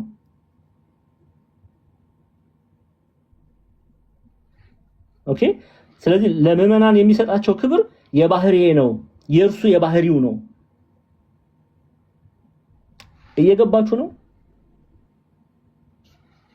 ለምሳሌ አምላክነቱ የኢየሱስ ክርስቶስ ተሰጥቶት ነው ወይስ የባህሪው ነው? የሆነ ነው። አምላክ የሆነ ነው እርሱ፣ ተሰጥቶት አይደለም። እኛ ግን ኑ የአባቴ ብሩካን ዓለም ከተዘጋጀች ጊዜ ጀምሮ የተዘጋጀላችሁን የእግዚአብሔር መንግስት ውረሱ ስንባል የእግዚአብሔር ልጅነትን የጸጋ ልጅነትን ገንዘብ ስናደርግ ተሰጥቶን ነው። ስለዚህ ነው ይሄንን ነገር አጥርቶ ማወቅ የሚያስፈልገው። የእሱ የሆነ ነው፣ ለሱ ሰተነው አንልም። አምላክ ነው ስንል የወርቅ አክሊል ማድረጉ የባህሪ መሆኑን ነው የሚገልጸው። ተሰጥቶት አይደለም፣ የሆነ ነው። መጽሐፍ ላይ ስለ ኢየሱስ እግዚአብሔር አብ ኢየሱስ ወልደ እግዚአብሔርን ሰጠው። እንደዚህ አይነት ቃላቶች ልታነቡ ንባባቱ ገጸ ንባቡ አለ ልታዩ ትችላላችሁ። ይሄ ግን ሰጠው የሚለው ምን ተብሎ ነው የሚፈታው? ገለጠው ተብሎ ነው የሚፈታው። የእግዚአብሔር ልጅ መሆኑን ገለጠ ብሎ ይፈቱታል አበው በትርጓሜ። እየሰማችሁ ነው አይደለ ጎበዞች? እንዲያው ባካችሁ ጥንቃቄ ስለሚያስፈልግ ነው እንጂ እግዚአብሔር አብ ከእግዚአብሔር ወልድ በልጦ አይደለም። እግዚአብሔር ወልድ ከእግዚአብሔር አብ በልጦ አይደለም። እግዚአብሔር መንፈስ ቅዱስ ከእግዚአብሔር አብና ከእግዚአብሔር ወልድ በልጦ አይደለም። እኩል ናቸው። መበላለጥ ከቶ አይታይባቸውም። እኔ በደንብ እንድትጠነቀቁ ነው። ስለዚህ ለምዕመናን የሚሰጣቸው ክብር የባህሪዬ ነው፣ የባህሪው ነው፣ የእርሱ የባህሪው ነው። ለምዕመናን ግን የሚሰጥ ነው። የእርሱ ግን ምንጭ ነው። እርሱ የጸጋ ምንጭ ነው። እግዚአብሔር አምላክ ኢየሱስ ክርስቶስ የቅድስና ምንጭ ነው። የክብር ምንጭ ነው። እሱ ምንጭ ነው። ኦኬ። ምዕመናን ቅዱሳን ከምንጩ ተሰጥቷቸው ነው ድንቅን ቢያደርጉ አደረጉ የምንለው። በማን ኃይል? በእግዚአብሔር ኃይል። እንደዚህ አይነት ነገር ጥንቃቄ ያስፈልጋል። እንዲያው ዝም ብሎ መፋነን አያስፈልግም። ግልጽ ነው። እሺ እንመለስ። ለዚህ ነው የምትማሩ እዚህ ቁጥር 15 ላይ ታዲያ ምን አለ? ሌላ መልአክም ከመቅደሱ ወጥቶ በደመናው ላይ ለተቀመጠው የማጨድ ሰዓት ስለደረሰ ማጭድህን ስደድና እጨድ፣ የምድሪቱ መከር ጠውልጓልና ብሎ በታላቅ ድምፅ ጮኸ ይላሉ። ይሄ መልአክ ይላሉ ቅዱስ ሚካኤል ይላሉ አንዳንድ ሊቃውንት። ለምን ይህ መልአክ ቅዱስ ሚካኤል ነው። በምድር ለሚኖሩ ሁሉ መለከቱን የሚነፋውና የሰውን ዘር በክርስቶስ ፊት የሚሰበስበው ቅዱስ ሚካኤል ነው። ማጭድህን ላክ ማለት ይላሉ መላእክት ምድርን እንዲሰበስቡ ትእዛዝን ስጥ። መልአክ በእግዚአብሔር ፊት የሚቆሙ የእግዚአብሔር ባለሟል ናቸው። ባለሟል ናቸው ስንል ስለ ቅዱሳን መላእክት የእግዚአብሔር ቤተሰቦች ናቸው ማለት ነው። እየሰማችሁ ነው? የእግዚአብሔርን ፈቃድ የሚፈጽሙ የእግዚአብሔር ባለሟሎች ናቸው። ዕብራውያን ሐዋርያው ቅዱስ ጳውሎስ በዕብራውያን መልእክቱ ዕብራውያን 1 ምዕራፍ 1 ላይ ማለት ነው ምዕራፍ 1 ቁጥር 14 ላይ ልውሰዳችሁ። እንዲህ ይላል ዕብራውያን 1:14።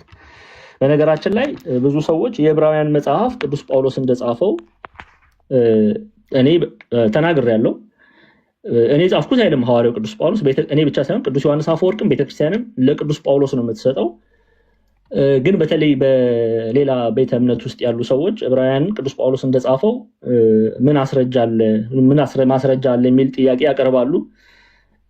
ቪዲዮ ሰርቼ ለቅቅ ያለው ወደ ብዙ ሰው አይቶታል። በእርግጥ እንደዚህ አይነት ጥያቄ ያላችሁ ሰዎች ግቡና የተለቀቀውን ቪዲዮ በደንብ ከአበው ትምህርት ከቤተክርስቲያን ትርጓሜ አንድምታ አኳያ ኢቭን ከመጽሐፍ ቅዱስ ውስጥ ለቅዱስ ጳውሎስ የሚሰጥባቸው ምክንያቶችን ዘርዝሬያለሁ። ኦኬ። በፖድካስት መራግብር ላይ ዘርዝሬ ያስቀምጫለሁ። ግቡና እዩ ፕሊስ፣ ግቡና እዩ። ሙሉ መልሱን ታገኛላችሁ ማለት ነው። ሙሉ መልሱን ታገኛላችሁ። ኤኒዌይስ በዕብራውያን ምዕራፍ 1 አላልኳችሁ? ይሄው ምዕራፍ 1 ቁጥር 14 ላይ ምንድነው የሚለው ቅዱስ ጳውሎስ ስለ መላእክት ሲናገር ከቁጥር 13 ጀምሮ ላንብበው። ነገር ግን ከመላእክት ጠላቶች የእግር መረገጫ እስካደርግ ድረስ በቀኝ ተቀመጥ ከቶ ለማን ብሏል ካለ በኋላ ሁሉ መዳንን ይወርሱ ዘንድ ስላላቸው ለማገዝ የሚላኩ የሚያገለግሉ መናፍስት አይደሉም ምን ይላል? የሰው ልጅ መዳንን ይወርሱ ዘንድ መዳንን ገንዘብ ያደርጉ ዘንድ ቅዱሳን መላእክት ይራዳሉ። ምን በማድረግ? ከእግዚአብሔር ዘንድ ተልከው በመምጣት የእግዚአብሔርን መልእክት ለሰው ልጅ በማቅረብ የሰው ልጅ መዳንን ይወርስ ዘንድ ይራዳሉ እያለ ነው ሐዋርያው ቅዱስ ጳውሎስ። ስለዚህ እኔና እናንተ ይሄን ክፍል የዕብራውያን ምዕራፍ 1 ቁጥር 14 ላይ ያለውን ክፍል ስናነብ ልንረዳው ሪኮግናይዝ ልናደርግ የሚገባው ምን ያህል ቅዱሳን መላእክት የሰው ልጅ መዳንን ገንዘብ እንዲያደርግ መሻታቸውን እንመለከታለን። በምን አይነት ኃይል እንደሚራዱ የሰው ልጅ የሰው መዳንን ሉቃስ ምዕራፍ 15 ላይ እንደተገለጠው ማለት ነው። በአንድ ኃጢአተኛ ንስሐ በሚገባ ኃጢአተኛ በሰማይ መላእክት ደስታ ይሆናል እንደተባለ የሰው ልጅ ሲድኑ ምን ያህል ቅዱሳን መላእክት እንደሚደሰቱ ሐሴት እንደሚያደርጉ ተመልከቱ። አሁንም በራዕየ ዮሐንስ ምዕራፍ 14 ላይ የተገለጠው እውነት ይሄ ነው። መልአኩ ይላል ሌላም መልአክ ከመቅደሱ ወጥቶ በደመና ላይ ለተቀመጠው ለኢየሱስ ክርስቶስ ለወልደ እግዚአብሔር የማጭድ ሰዓት ስለደረሰ የፍርድ ሰዓት ስለደረሰ ማጭድህን ስደድና እጨድ የምድሪቱን መከር ጠውልጓልና ብሎ በታላቅ ድምጽ ጮኸ። ስለዚህ በምድር ለሚኖሩት ሁሉ መለከቱን የሚነፋው የሰውን ዘር በክርስቶስ ፊት የሚሰበስበው ቅዱስ ሚካኤል ማጭድህን ላክ አለ ይላሉ አበው። ምን ማለት ነው? ማጭድህን ላክ ሲል ምድርን እንዲሰበስቡ ትእዛዝን ስጥ ብሎ ቅዱስ ሚካኤል የጠየቀው ጥያቄ እንደሆነ አንስተው ይናገራሉ በአንዳንድ መምህራን። እሺ አንድምታ ትርጓሜያችንን አይተናል። ደግመን እንየው ካላችሁ ይኸው አንድ መልአክ ከእግዚአብሔር መቅደስ ወጣ አለ ካለመ መላእክት ነው። ከዛስ ምን አለ? በባህሪ ክብሩን ለገለጠ። አያችሁ አይደለ? ቅድምም ከፍ ብለን አይተናል። ቅድም ሳነብላችሁ ይኸው ለምዕመናን የሚሰጣቸው ክብር የባህሪዬ ነው፣ የእርሱ የባህሪው ነው። ጸጋው የባህሪ ነው፣ ቅድስና የባህሪ ነው። የሚሰጠው ጸጋን በምዕመናን ላይ የሚሰጥ የእግዚአብሔር ልጅነትን የሚሰጥ ቅድስናን የሚሰጥ ኢየሱስ ክርስቶስ ነው። እሱ ግን የባህሪው ነው። ይሄ አያችኋል? የሚሰጠው ሳይሆን እሱ የባህሪው ነው፣ ምንጭ ነው እያሉ ነው አበው በዚህ ክፍል ላይ ለምዕመናን የሚሰጣቸው ክብር የባህሪ ነው ያሉ። ከዛ መለሰና ቁጥር 15 ላይ ያመጡታል። አንድ መልአክ ከእግዚአብሔር መቅደስ ወጣ አለ ካለመ መልአክ ነው በባህሪ ክብሩን ለገለጠ። አያችሁ አይደለ? የባህሪ ክብሩን ለገለጠ ተብሎ ይነበባል። በባህሪ ክብሩን ለገለጠ ለእሱ እንዲህ አለው። የባህሪ ክብሩን ለገለጠ ማለት ነው። በባህሪ ክብሩን ለገለጠ ለሱ እንዲህ አለው ለኢየሱስ ክርስቶስ ዓለሙን የምታሳልፍበትን ሰውን የምታጠፋበትን ስልጣን ግለጥ። ሰውን የምታጠፋበትን ሲል ምን ማለት ነው? ሰውን እግዚአብሔር አምላክ ዓላማው ሰውን የማጥፋት ነው ወይም በኃጥአን ላይ የመፍረድ ነው ወይ? ኖ the wish of God የእግዚአብሔር ሐሳብ የሰው ልጅ ሁሉ መዳንን ይወርስ ዘንድ ነው። እምቢ ያሉት ግን ከኃጢአት ጋር ገንዘብን ያደረጉ የሐሳቢው ነብይን ትርክት ሰምተው የአሮጊቶች ተረት ሰምተው ለሐሳቢው መሲህ የሰገዱ ግን ምን ይላሉ? ይፈረድባቸዋል፣ ይጠፋሉ ማለት ነው። ሰውን የምታጠፋ ስልጣን ግለጥ ሲል ሰውን የሚለው ኃጥአንን ተብሎ ይነገራል። ፍርድ የሚሰጠው ለኃጥአን እንጂ ለጻድቃን አይደለም። እደግመዋለሁ፣ የሚፈረድባቸው ኃጥአን አይደሉም። የሚፈረድባቸው ጻድቃን አይደሉም፣ ኃጥአን ነው። ለጻድቃን ይፈረድላቸዋል። በነገራችን ላይ ያንን ቀን ኃጥአን ይፈራሉ። ያንን የፍርድ ቀን ኃጥአን ምን ይላሉ? ይፈራሉ። ያንን ቀን ኃጥአን ይፈራሉ። በደንብ አድርጋችሁ ስሙ። ጻድቃን ግን ይናፍቋታል።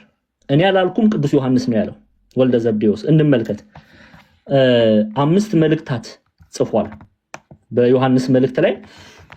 ይሄው አንደኛ፣ ሁለተኛ፣ ሶስተኛ ወንጌልን ስትጨምሩ ዮሐንስ ወንጌል 3ቱ መልእክታት፣ ከዛ ዮሐንስ ራእይ ለያዕቆብ ወንድም ለወልደ ዘብዴዎስ ለቅዱስ ዮሐንስ ወንጌላዊ ቅዱስ ዮሐንስ ነው የሚሰጠው። አሁን ምን እንደሚል ስሙ። አንደኛ ዮሐንስ መልእክት የተጻፈው ለማን ነው ብያቸዋለሁ? ለቤተ ክርስቲያን በታናሿ እስያ which is Asia Minor ዛሬ ላይ ቱርክ ተብላ ትጠራለች።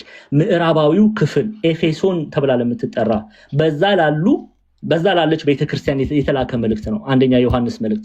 ሁለተኛ ዮሐንስ መልእክት ለአንዲት ሴት ነው የተላከው። ኦኬ አንዳንድ ሊቃውንት ቤተ ክርስቲያን ብለው የሚያነሱት ነጥብ አለ፣ ግን በአብዛኛው የመጽሐፍ ቅዱስ ቴዎሎጂያን ዘንድ ኢትዮጵያውያን ሊቃውንት ብቻ አይደለም፣ ግብፃውያን መተርጉማን ብቻ አይደለም፣ ምስራቃውያን የቤተክርስቲያን አባቶች ጭምር ሁለተኛ ዮሐንስ መልእክት ለአንዲት ሴት ነው የተላከው። እቺ ሴት በትርጓሜ ሮምና ተብላ ትጠራለች። ሶስተኛ ዮሐንስ መልእክት ጋይዮስ ተብሎ የተጠራ ሰው ነው። ጋይዮስ በመጽሐፍ ቅዱስ ተማሪዎች ዘንድ የቅዱስ ዮሐንስ ጓደኛ ተብሎ ይታወቃል። ለሱ የተጻፈ መልእክት ነው። ኤኒዌይስ በአንደኛ ዮሐንስ መልእክት ላይ ምን ብሎ እንደሚገልጽላቸው ተመልከቱ። የዛችን የፍርድ ሰዓት ምን ባለ ሚስጥር ቅዱስ ዮሐንስ ይገልጣል። ተመልከቱ። ቁጥር 17 ጀምሬ ላመብላችሁ። በፍርድ ቀን ድፍረት ይሆንልን ዘንድ ፍቅር በዚህ ከኛ ጋር ተፈጽሟል አለ። እርሱ እንዳለ እኛ ደግሞ እንዲሁ በዚህ ዓለም ነንና ፍጹም ፍቅር ፍርሃትን አውጥቶ ይጥላል አለ። ክርስቶስን በፍጹም ፍቅር የሚወድ ፍርሃት የለበትም እያለን ነው። ሌባ ነው የሚፈራው፣ አመንዛሪ ነው የሚፈራው፣ የሚሰርቅ ነው የሚፈራው፣ ባንኮን የሚከፍት ነው የሚፈራው፣ ዞር እያለ ጀርባውን የሚያይ። በፍጹም ፍቅር ግን ክርስቶስን የሚወድ እርሱን መስሎ የተመላለሰ በእርሱ ውስጥ ፍርሃት የለም እያለን ነው ቅዱስ ዮሐንስ። ፍጹም ፍቅር ፍርሃትን አውጥቶ ይጥላል ካለ በኋላ እንጂ በፍቅር ምን የለም ማለት ፍርሃት የለም። ፍርሃት ቅጣት አለውና የሰው ልጅ የሚፈራው there is a consequence። ኦኬ when አንድ ነገር ስንፈራ የምንፈራው ቅጣት አለ። አንድ ሌባ፣ አንድ ክሪሚናል ኦኬ ሰው ቢገድል ሁሉ ጊዜ በዘመኑ ሁሉ ፖሊስ ያዘኝ አልያዘኝ እያለ ይፈራል። ለምን? ቅጣት አለ። ወደ እስር ቤት ይወረወራል። 20 30 40 50 ዓመት ይታሰራል። ኢትዮጵያ ከሆነ በአንድ ወር ይፈታል። ያው ችግር አለው ክፉ ዘመን ላይ ስለደረስን በሀገራችን። ኦኬ ግን ምን አለ ማለት ነው? ፍርድ አለ ብሎ ሁሌ ጀርባውን እያየ ይመላለሳል። ስለዚህ ፍርሃት ቅጣት አለውና አለ። እሺ ከዛስ የሚፈራ ሰው ፍቅሩ ፍጹም አይደለም ማለት አያችሁ አይደለ? የሚፈራ ሰው ፍቅሩ ፍጹም አይደለም ማለትም ክርስቶስን በፍጹም ፍቅር አልወደደውም። ሁሉ ጊዜ ጀርባውን ያያል። አሁን በምን ታውቃላችሁ መሰለህ? አሁን እስቲ በነገራችን ላይ ትህትና አይደለም ይሄ፣ ትህትና አይደለም ይሄ፣ እንደው ወንበዴነት ነው። ግልጽ ነው የምንነጋገር። አሁን ከመካከላችሁ እንዲያው ክርስቶስ እንዲመጣ የምትናፍቁ አላችሁ? አረ ምን ሰርቼ ምናምን የሚሉ ሰዎች አሉ አይደል? እናንተ ደግሞ ያው አንዳንዶቻችሁ ጨዋ ስለሆናችሁ ፍቅር ይመስላችኋል። አቤት ትህትናው! ስርዓት ትይዛላችሁ። ትህትና አይደለም ይሄ፣ ወንበዴነት ነው። ሌባው ነው እንደዚህ የሚለው። ለምን? ያጠፋው ወንጀል አለ። እውነተኛዋ ቤተክርስቲያንማ ምንድነው የምትለው? ማራናታ፣ ጌታዬ ሆይ ቶሎና ነው የምትለው። ፍጹም ፍቅር ያላት ቤተክርስቲያን። የሚያጭበረብረው በዘረኝነት የተጨማለቀው ዘማዊው፣ ሌባው፣ አጭበርባሪው ግን ምን ይላል? እረ ምን ሰርቼ ነው አንተ የምትመጣው ይላል። እየሰማችሁኝ ነው አይደለ? እነ ቅዱስ ዮሐንስ ግን ምን ይላሉ? ይናፍቃሉ የክርስቶስን መምጣት። ስለዚህ የሚፈራም ሰው የፍርድን ቀን የሚፈራ ሰው ፍቅሩ ፍጹም አይደለም ማለት አያችሁ አይደለ? ፍቅሩ ፍጹም አይደለም፣ ፍጹም ፍቅር የለውም ለእግዚአብሔር አምላክ። ለምንድነው ግን የሚፈራው? ቅጣት ስላለ፣ እግዚአብሔር ስለሚቀጣ። እግዚአብሔር መሐሪ ነው ብቻ የሚለው ነው አይደል? እናንተ የምታውቁት። አረ መሐሪ ብቻ ደና አርጎ የሚቀጣ አምላክ ነው። እሱን እየዘለልን ነው እኛ የምንሄደው። ደና አርጎ ይቀጣል እግዚአብሔር አምላክ፣ ይፈርዳል እግዚአብሔር አምላክ በኃጥአን ላይ። ይሄ የወንጌል እውነት ነው። ይሄ የመጽሐፍ ቅዱስ እውነት ነው። ይሄ የሐዋርያት ትምህርት ነው። ይሄ የነቢያት መነጽር ነው። ይፈርዳል እግዚአብሔር አምላክ በኃጥአን ላይ ይፈርዳል። ክርስቲያኖች ምህረቱን እያየን በኃጢአት ላይ ኃጢአት፣ በበደል ላይ በደል በላያችን ላይ መጨመር የለብንም። ንስሐ እንግባ፣ በቃ ወደ ቤተክርስቲያን እንመለስ፣ ማረን ብለን ከኃይለኛው ከእግዚአብሔር ዘንድ ራሳችሁን አዋርዱ ብለው ነው ሐዋርያት ያስተማሩት። እናዋርዱ፣ ምህረትህን ስጠን፣ ይቅርታህን ስጠን፣ ፍቅርህን ስጠን፣ ይቅር በለን።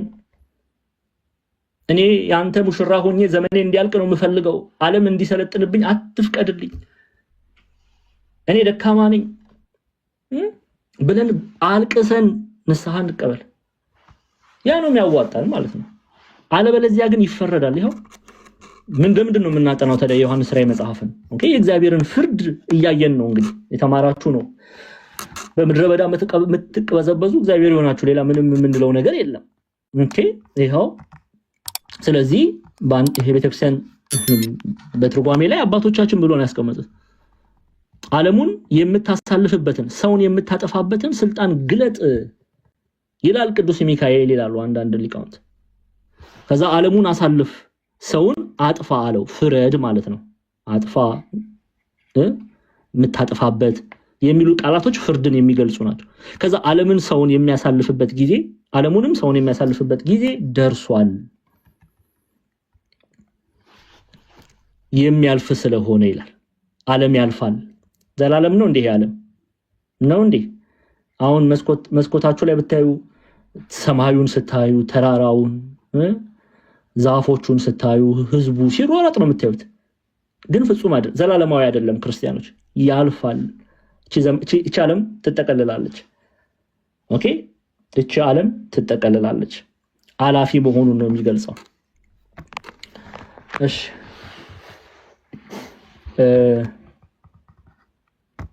ቁጥር 16 ላይ ይሄው ተመልከቱ። በደመናውም ላይ የተቀመጠው ማጭዱን ወደ ምድር ጣለው፣ ምድርም ታጨደች ይላል። ይሄው በደመናው ላይ የተቀመጠ ማን ነው? ኢየሱስ ክርስቶስ። ለስም አጠራሩ ክብር ምስጋና ይግባው። የጌቶች ጌታ የአማልክት አምላክ የሆነው ደመና ምኑን ይናገራል? ክብርን ይናገራል። ማስረጃ ሰጥቻቸዋለሁ። መጽሐፍ ቅዱስ ማስረጃ ሰጥቻቸዋለሁ።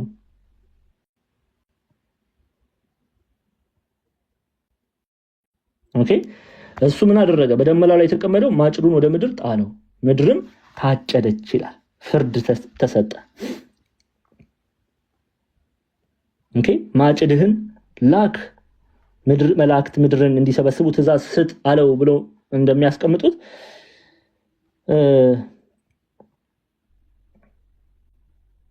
ስለዚህ ፍርድ ተላለፈ።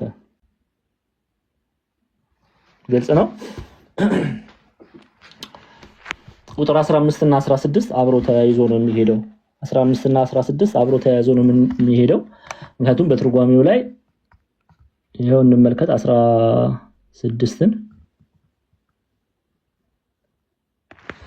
ከዚህ በኋላ በባህሪ ክብሩ የተገለጠ እሱ ስልጣኑን በዚህ ዓለም ገለጠ ይላል። ከዚህ በኋላ በባህሪ ክብሩ የተገለጠ እሱ ስልጣኑን በዚህ ዓለም ገለጠ ምን ማለት ነው? ፍርዱን ገለጠ። ማጭዱን መወርወሩ የሚያሳየው ይሄ ነው።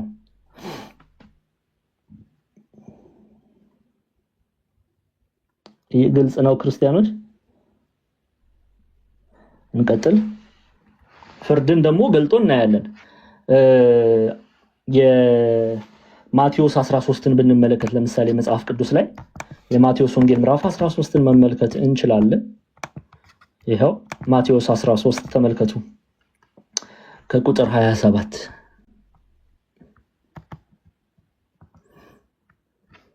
እሺ 27 ጀምሬ ላንብብላችሁ። ሙሉውን ማንበብ አለብን ሐሳቡን ለመረዳት። ሙሉውን ብታነቡ ደስ ይለኛል።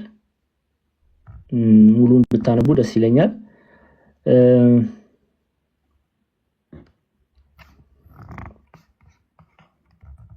እሺ ከቁጥር 1 ጀምሬ ላንብበው። ኦኬ ቃል እግዚአብሔር አይደለ። በዚያም ቀን ኢየሱስ ከቤት ወጥቶ በባህር አጠገብ ተቀመጠ። እርሱም በታንኳ ገብቶ እስኪቀመጥ ድረስ ብዙ ሰዎች ወደ እርሱ ተሰበሰቡ። ሕዝቡም ሁሉ በወደቡ ቆመው ነበር። በምሳሌም ብዙ ነገራቸው፣ እንዲህም አላቸው፣ እነሆ ዘሪ ሊዘራ ወጣ። እርሱም ሲዘራ እያንዳንዱ በመንገድ ዳር ወደቀ፣ ወፎች መጥተው በሉት። ሌላውም ብዙ መሬት በሌለበት በጭንጫ ላይ ወደቀ። ጥልም መሬትም ስላልነበር ወዲያው በቀለ። ፀሐይ በወጣ ጊዜ ግን ጠወለገ፣ ስርም ስላልነበረው ደረቀ። ሌላውን በእሾህ መካከል ወደቀ።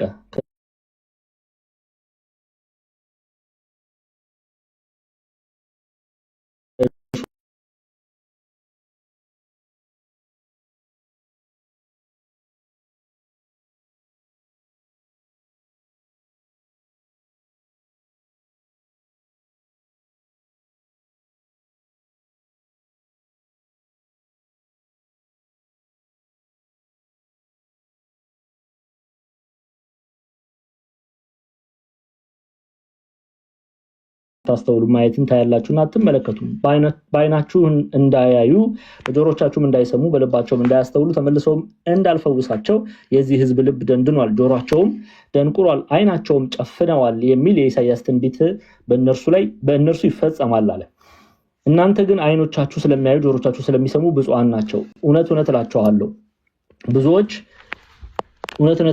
ብዙዎች ነቢያት፣ ጻድቃን የምታዩትን ሊያዩ ተመኝተው አላዩም፣ የምትሰሙትንም ሊሰሙ ተመኝተው አልሰሙም። እንግዲህ እናንተ የዘሪው ምሳሌውን ሲናገር ስሙ። እንግዲህ እናንተ የዘሪውን ምሳሌ ስሙ። የመንግስት ቃል ሰምቶ በሚያስተውለው ሁሉ ክፉ ይመጣል። ስሙ። የመንግስትን ቃል ሰምቶ በማያስተውለው ሁሉ ምን ይመጣል አለ? ክፉ ይመጣል፣ ፍርድ ይመጣበታል። ክፉ ይመጣል። ከዛስ በልቡ የተዘራውን ይነጥቃል፣ በመንገድም ዳር የተዘራው ይህ ነው። የመንግስትን ቃል ሰምቶ በማያስተውለው ክፉ ይመጣበታል። እሺ፣ በልቡ የተዘራውንም ይነጥቃል፣ በመንገድ ዳርም የተዘራው ይህ ነው። ክፉ ይመጣበታል፣ ፍርድ ያገኛል ብቻ ሳይሆን ግን የእርሱ ቃሉን ስለማይተገብር ያንን ቃል እንዳያስተውል ክፉ ይገጥመዋል። በጭንጫ ላይ የተዘራው ይህ ቃሉን ሰምቶ ወዲያው በደስታ የሚቀበለው ነው። ነገር ግን ለጊዜው ነው እንጂ በእርሱ ስር የለውም። ደግሞ በቃሉ ምክንያት መከራ ወይም ስደት በሆነ ጊዜ ወዲያው ይሰናከላል። በእሾህ መካከል የተዘራው ይህ ቃሉን የሚሰማ ነው። የዚህ ዓለም ሐሳብና የባለጠግነት መታለል ቃሉን ያንቃል፣ የማያፈራም ይሆናል።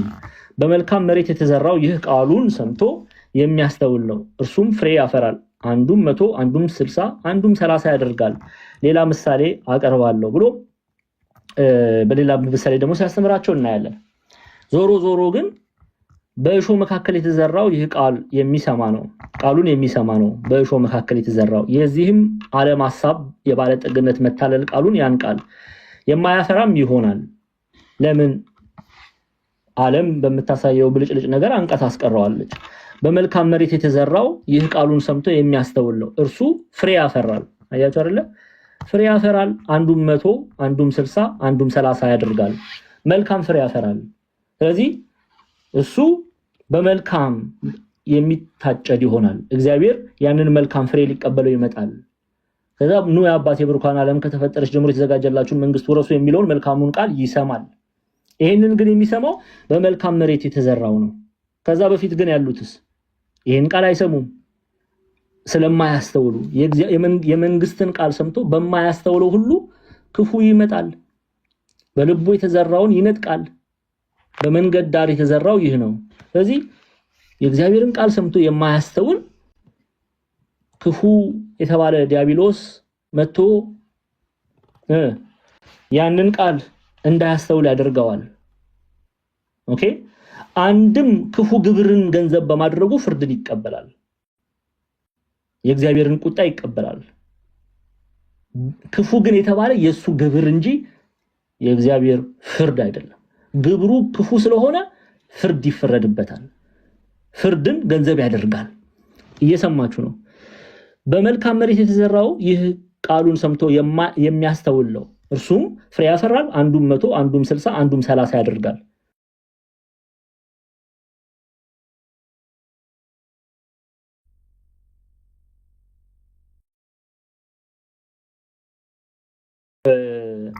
ይሄው ማቴዎስ ምዕራፍ 25 ላይ ምዕራፍ 7 ላይም ያለውን ማየት እንችላለን። ከቁጥር 34 ጀምራችሁ ብታዩ ሰዓት ለመጠበቅ ምንድነው የሚለው? ጻድቃንን ጌታችን መድኃኒታችን ኢየሱስ ክርስቶስ ጻድቃንም ይላቸዋል። ጻድቃንም በቀኙ ንጉሱም በቀኙ ንጉስ የተባለ ኢየሱስ ክርስቶስ ነው። በቀኙ ያሉትን እንዲህ ይላቸዋል፣ እናንተ የአባቴ ብሩካን ኑ ዓለም ከተፈጠረ ጊዜ ጀምሮ የተዘጋጀላችሁ መንግስት ወረሱ። ተርቤ አብልታችሁኛልና፣ ተጠምቼ አጠጥታችሁኛልና፣ እንግዳ ሆኜ ተቀበላችሁኛልና፣ ታርዤ አልብሳችሁኛልና፣ ታምሜ ጠይቃችሁኛልና፣ ታስሬ ወደ እኔ መጥታችኋልና። ጻድቃን መልሰው እንዲሉታል፣ ጌታ ሆይ ተርበህ አይተን መቼ አበላንህስ? ወይስ ተጠምተህ አይተን መቼ አጠጣንህ? እንግዳ ሆነህ አይተን መቼ ተቀበልህ? ወይስ ታርዘህ አይተን መቼ አለበስንህ? ወይስ ታመህ ወይስ ታስረህ አይተን መቼ ወደ አንተ መጣን? ይሉታል። ንጉሡም መልሶ እውነት እላችኋለሁ ከሁሉ ከሚያንሱት ከነዚህ ወንድሞቼ ለአንዱስ እንኳን ስላደረጋችሁ ለእኔ አደረጋችሁት ይላቸዋል። ትሑታን ስለሆኑ አድርገናል እንኳን ብለው በትዕቢት ሲመላለሱ አትመለከቱ።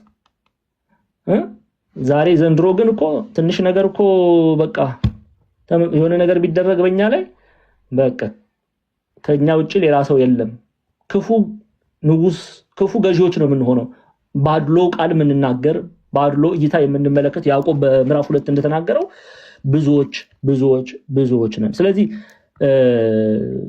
ማቴዎስ 25፣ ማቴዎስ 7፣ ማርቆስ 4 ላይ እንደተገለጠው ማርቆስ 4 ላይ እንደተገለጠው እግዚአብሔር አምላክ በክፉዎች ላይ ፍርድን ማጭድን ይልካል። እንዲታጨድ እንዲለይ ኃጥአንን ከጻድቃን የሚለይ ማጭድ የእግዚአብሔር ፍርድ ይላካል ማለት ነው። ይላካል።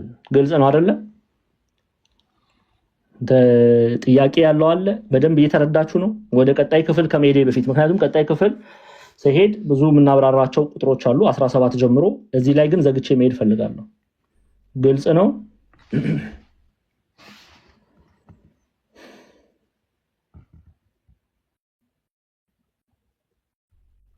ረዝም አትበሉኝ ተው። አገልጋይ ዝም ስትሉ እሺ። የፈተና ጊዜ ግን እኔ የለሁበትም። ሁሌ ነው ግልጽ ነው የምትሉኝ። እኔ እኮ እየፈራው መጣሁ። እሺ ይሁን።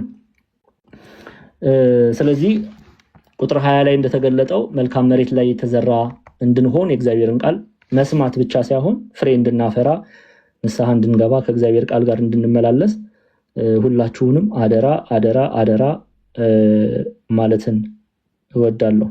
ኦኬ። ስለዚህ ይህንን ገንዘብ እንድታደርጉ ፕሊዝ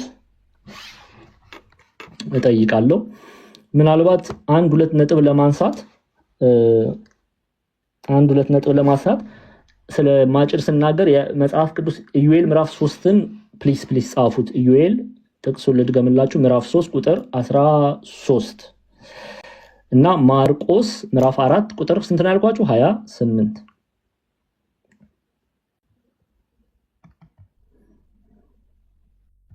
ማርቆስ ይኸው 29 ይቅርታ 29 ይኸው እንድትጽፉት ማርቆስ 4 29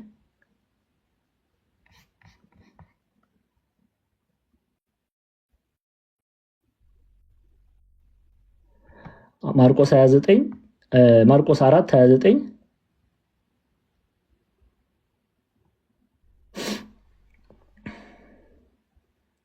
ማርቆስ 4 29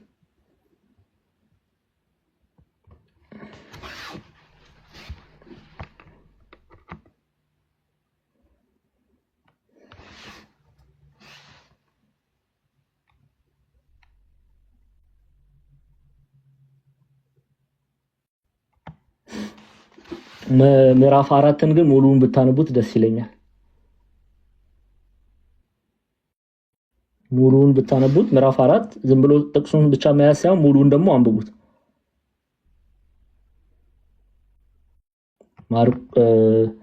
ማርቆስ 4 ሌላ ማቴዎስ 13 የማቴዎስ ወንጌል ምዕራፍ 13 እንዴ ማቴዎስ 13 ከቁጥር 24 ጀምሮ አሁን ያነበብነው ክፍል ማለት ነው። ሙሉን አንብቡት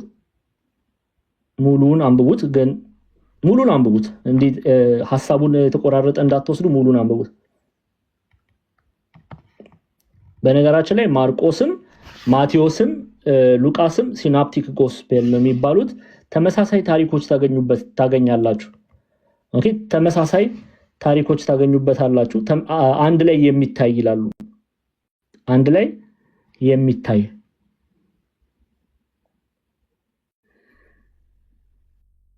ማቴዎስ፣ ማርቆስ፣ ሉቃስ። ማቴዎስ፣ ማርቆስ፣ ሉቃስ ለምትጽፉ ሰዎች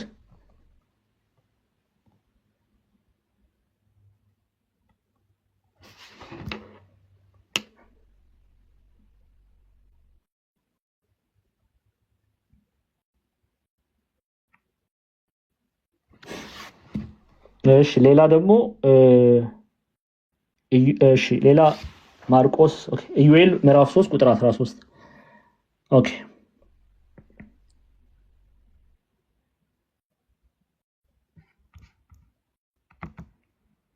እንቀጥልሽ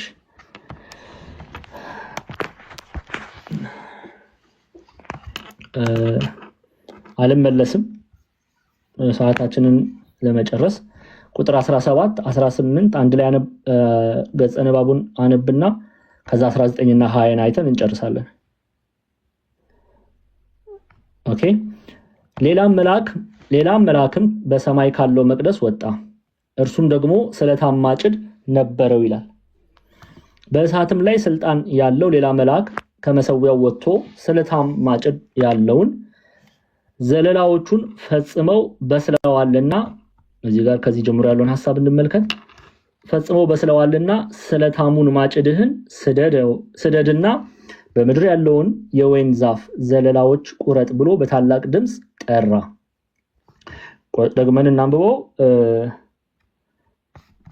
ሌላም መልአክም በሰማይ ካለው መቅደስ ወጣ፣ እርሱም ደግሞ ስለታም ማጭድ ነበረው። በእሳትም ላይ ስልጣን ያለው ሌላ መልአክ ከመሰዊያው ወጥቶ ስለታም ማጭድ ያለውን ዘለላዎቹ ፈጽመው በስለዋልና ስለታሙን ማጭድህን ስደድና በምድር ያለውን የወይን ዛፍ ዘለላዎቹን ቁረጥ ብሎ በታላቅ ድምፅ ጠራ ይላል። እሺ እዚህ ላይ ትንሽ ነጥብ አንስተን እንይ። ዘለላዎቹ በስለዋል ይላል። የዘለላዎቹ በስለዋል ሲል የመከር ጊዜ ደርሷል ማለት ነው። ኦኬ የመከር ጊዜ ደርሷል። ከዚህ በኋላ የሚቀረው መሰብሰብ እንጂ ይላሉ ፍሬ ማፍራት አይጠበቅም። ዋጋ መክፈል እንጂ ጽድቅ መስራት የለም። ኦኬ የወይን ዘለላ የተባለ ምሳሌው ምዕመናን ናቸው፣ እኔና እናንተ። ይሄንን ደግሞ በብሉይ ኪዳን በሐዲስ ኪዳን እንመለከታለን። ከዛ በኋላ የጌታ መምጫ ደርሷል ከተባለ በኋላ ነጋሪት ከተጎሰመ በኋላ ማጭድ ከተወረወረ በኋላ ዘይት ልግዛ ብሎ መሮጥ ያስፈልጋል? ይቻላል እንዴ ጎበዞች? እስቲ መልሱልኝ። ይቻላል? የመዳን ቀን መች ነው? ዛሬ። ዘይት የምንሰበስብበት ጊዜ መች ነው? ዛሬ። የምንሮጥበት ጊዜ መች ነው? ዛሬ። ፍሬ የምናፈራበት ቀን መች ነው? ዛሬ። ስለዚህ ዘለላዎቹ በስለዋል፣ የመከር ጊዜ ደርሷል ማለት ነው። እግዚአብሔር አምላክ ኃጥአንና ጻድቃንን የሚለይበት ጊዜ ደርሷል። የሚገርማችሁ ነገር ይሄን ክፍል ለመረዳት አሁንም ወደ ማቴዎስ መጽሐፍ ልንመለስ ነው ማለት ነው። ማቴዎስ ወንጌል አንዴ የት ትመጣላችሁ?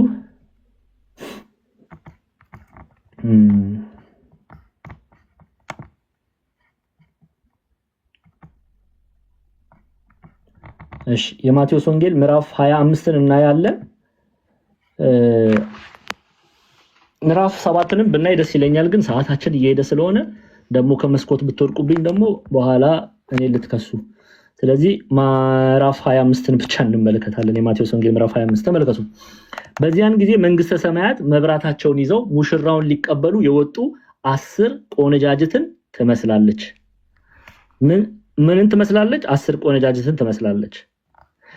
ከነርሱም 5ቱ ሰነፎች 5ቱ ልባሞች ነበሩ።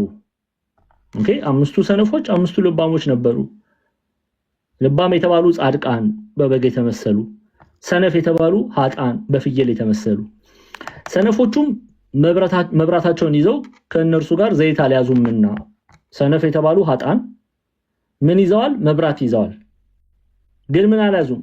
ዘይት አልያዙም። ምግባርን ገንዘብ አላደረጉም። ሃይማኖትን ከምግባር ጋር አላስተባበሩም። ልባሞቹ ግን ከመብራታቸው ጋር በማሰሯቸው ዘይት ያዙ። በሰው ፊት መልካሙን ስራችሁን አይተው የሰማይ አባታችሁን ያመሰግኑ ዘንድ የተባለው ለዚህ ነው። መልካም የተባለን ስራ ገንዘብ አላደረጉም በዘይት የተመሰለ። ስለዚህ ልባሞች ግን ከመብራታቸው ጋር በማሰሯቸው ምን ይዘዋል? ዘይት ይዘዋል። ዘይት ያዙ።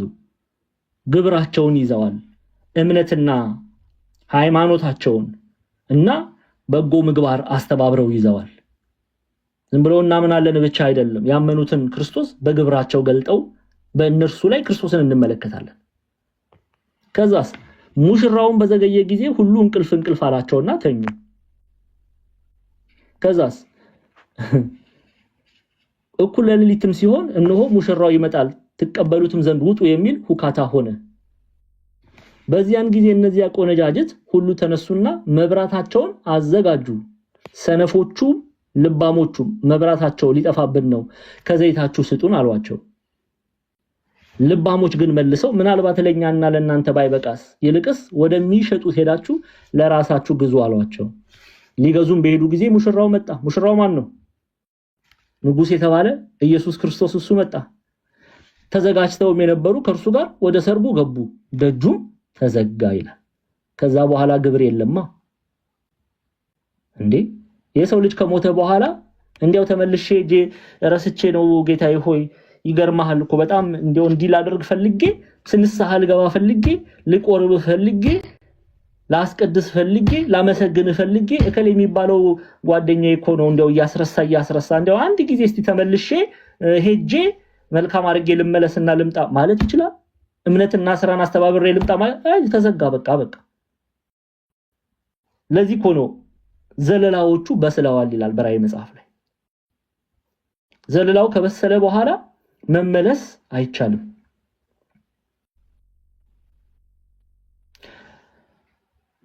እምነትን ከስራ ጋር አስተባብራችሁ ያዙ የምትለው ቤተክርስቲያን በፍቅር የሚሰራ እምነት አለ፣ በፍቅር የሚሰራ ስራ አለ። ሐዋርያው ቅዱስ ጳውሎስ እንደሚናገረው በኤፌሶን መጽሐፉ ላይ ያንን ገንዘብ ማድረግ ይሄ የሐዋርያት ትምህርት ነው። ስለዚህ ምን አለ? በእሳት ላይ ስልጣን ያለው ሌላ መልአክ ከመሰዊያው ወጥቶ ስለታም ማጭድ ያለውን ዘለላዎቹ ፈጽመው በስለዋልና አሁን በቃ ከዚህ በኋላ ዘለላዎቹ ፈጽሞ በስሏል፣ የመከር ጊዜ ደርሷል። አበቃ። ስለዚህ ኃጥአን ጻድቃን የሚለዩበት የመሰብሰብ ጊዜ እንጂ አዲስ ፍሬ የሚጠበቅበት ጊዜ አይደለም እያለን ነው። ስለታሙም ማጭድህን ስደድና በምድር ያለውን የወይን ዛፍ ዘለላዎች ቁረጥ ብሎ በታላቅ ድምፅ ጠራ። ምዕመናን በወይን ይመሰላሉ፣ በብሉይ ኪዳንም በሐዲስ ኪዳን። ኦኬ፣ ለአብነት መጽሐፍ ቅዱሳዊ ማስረጃ ሰጣቸዋለሁ። መዝሙር 79፣ ኢሳይያስ 27 በብሉይ ኪዳን፣ መኃልየ ዘሰሎሞን መጽሐፍ አንብቡት፣ ተመረናል። በብዙ ቦታ ይሄን አይተናል በመኃልየ ትምህርታችን ላይ። ይሁን በሐዲስ ኪዳን ያለውን እንመልከት። ኦኬ፣ በሐዲስ ኪዳን ሁለት የመጽሐፍ ቅዱስ ክፍል እናያለን። ማቴዎስ 20፣ ዮሐንስ 15። የማቴዎስ ወንጌል ምዕራፍ 20ን እንመልከት። ይሄው ከቁጥር ስንት ከአንድ እስከ 6 መንግስተ ሰማያት ለወይን አትክልት ሰራተኞችን ሊቀጥር ማልዶ የወጣ ባለቤት ሰውን ትመስላለች። መንግስተ ሰማያት። እሺ፣ ለወይኑ አትክልት ሰራተኞችን ሊቀጥር ማልዶ የወጣ ባለቤት ሰውን ትመስላለች። ሰራተኞቹ በቀን 1 ዲናር ተስማምተው ወደ ወይን አትክልት ሰደዳቸው። በ3 ሰዓትም ወጥቶ ስራ የፈቱ ሌሎች በአደባባይ ቆመው አየ። እነዚያንም እናንተ ደግሞ ወደ ወይኔ አትክልት ሂዱ፣ የሚገባውን ሰጣችኋለሁ አላቸው። እነርሱም ሄዱ። ደግሞም በ6ና በ9 ሰዓት ወጥቶ እንዲሁ አደረገ። በ11ኛው ሰዓትም ወጥቶ ሌሎች ቆመው አገኘና ስራ ፈታችሁ ቀኑን ሁሉ በዚህ ስለምን ትቆማላችሁ አላቸው። የሚቀጥረን ስላጣን ነው አሉት። እርሱም እናንተ ደግሞ ወደ ወይኔ አትክልት ሂዱ፣ የሚገባውንም ትቀበላላችሁ አላቸው። በመሸም ጊዜ የወይን አትክልት ጌታ አዛዡን ሰራተኞቹን ጥራና ከኋለኛ ጀምረ እስከ ፊተኛው ድረስ ደሞዝ ስጣቸው አለው። በ11ኛው ሰዓትም የገቡ መጥተው እያንዳንዳቸው 1 ዲናር ተቀበሉ። ኦኬ፣ ያለ ይወርዳል። ግን ታሪኩ ምንድነው? ይሄ ተናገረ ያለው ክፍል እንመልከት። ኦኬ፣ እግዚአብሔር አምላክ 3 ሰዓት ላይም የጠራው፣ 6 ሰዓት ላይም የጠራው፣ 9 ሰዓት ላይም የጠራው፣ 11 ሰዓት ላይም የጠራው ለእግዚአብሔር መንግስት የሚያገኘው ዋጋ በአንድ ዲናር 3 ሰዓት ላይም ተጠርቶ አገልግሎ ገንዘብ የሚያደርገው የእግዚአብሔር መንግስትን ይወርሳል። 11 ሰዓት ላይም ተጠርቶ አገልግሎ ገንዘብ የሚያደርገው የእግዚአብሔር መንግስትን ይወርሳል። እግዚአብሔር አምላክ 3 ሰዓት ላይም የጠራውን 11 ሰዓት ላይም የጠራውን 1 ዲናር መክፈሉን ነው የሚናገረው። ዋጋቸውን የእግዚአብሔር መንግስት መስጠቱን ነው የሚናገረው። ኦኬ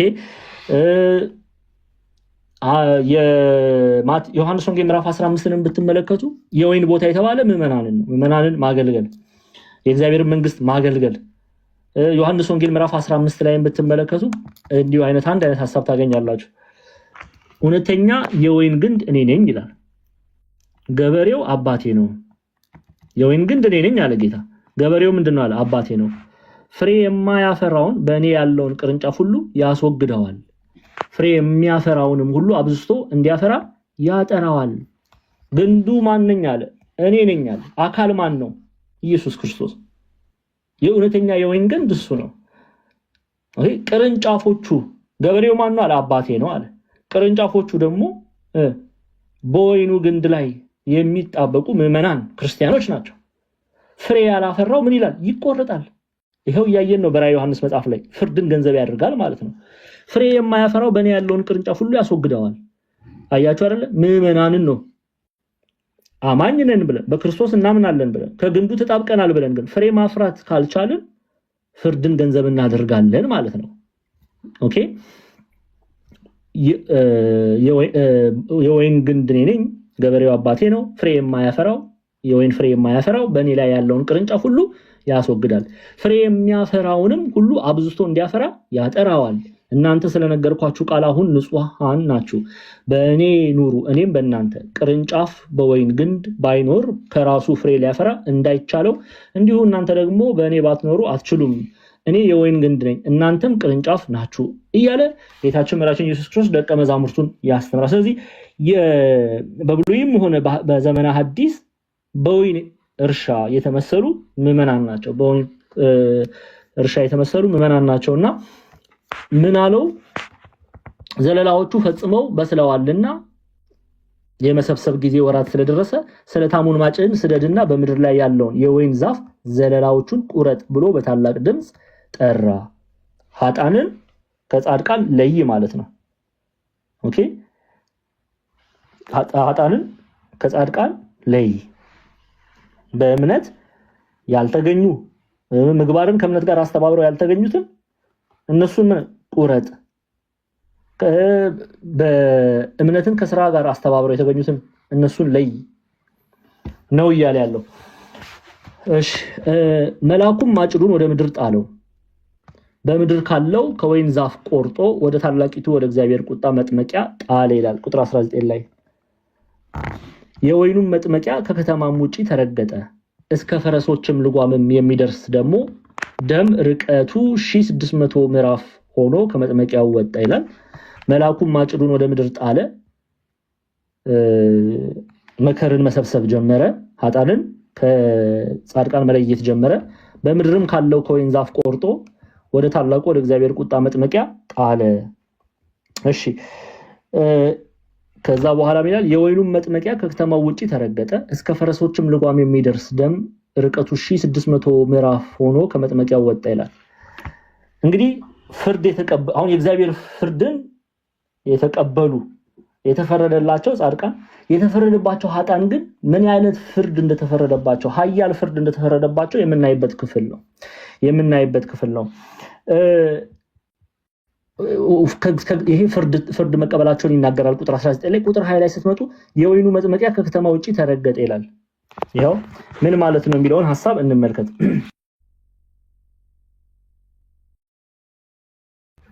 እሺ አንዴ እዚህ ጋር ጠብቁኝ፣ ምጽፍበት ስክሪፕቶና እርሳስ አምጥቼ ላሳያችሁ። አንዴ ጠብቁኝ እሺ፣ አንድ ደቂቃ።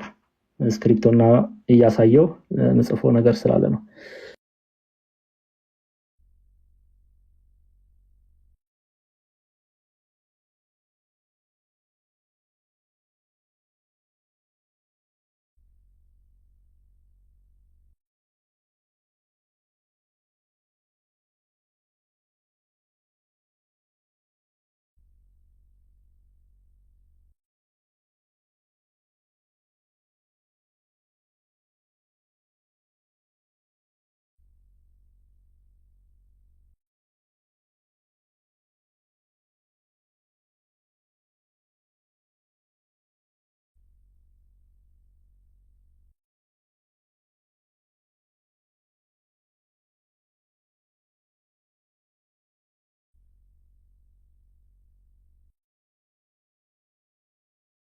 እሺ አንዴ ተገኝቷል መጽፈበት ቪዲዮ ልስራ።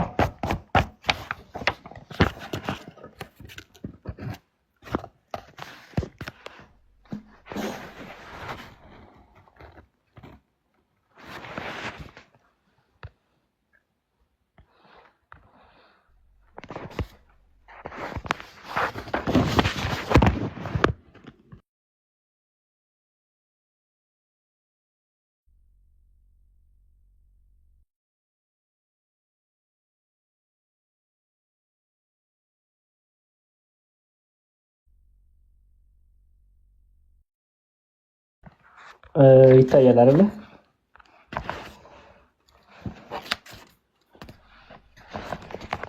እሺ አሁን 19 እና 20 ነው የምናየው። እዚህ ጋር የአባቶችን ትርጓሜ ያሳያቸዋለሁ። አንዴ እሱን እያየን እናያለን።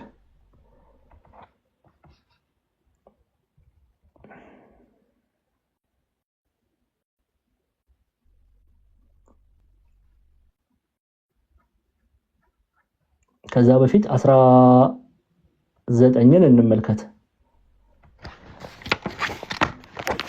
19 ምንድነው የሚለው? 20 ላይ ምን ጽፎ ነገር ስላለ ነው በደንብ። መልአኩም ማጭዱን ወደ ምድር ጣለው፣ በምድርም ካለው ከወይን ዛፍ ቆርጦ ወደ ታላቁ ወደ እግዚአብሔር ቁጣ መጥመቂያ ጣለ ይላል። ይሄ ምንድነው የሚናገረው? ኦሬዲ አይተናል። ደግመን ትርጓሜያችንን እንመልከተውና ከዛ እንቀጥላለን። መልአክ እንደ ማጭድ መክደን ያለ ሰይፍ አንስቶ ወደ ምድር ሲጥል ያየዋል አለ። ዓለሙን የሚያሳልፍበትን ሰውን የሚያጠፋበትን ስልጣን በዚህ ዓለም ገለጠ።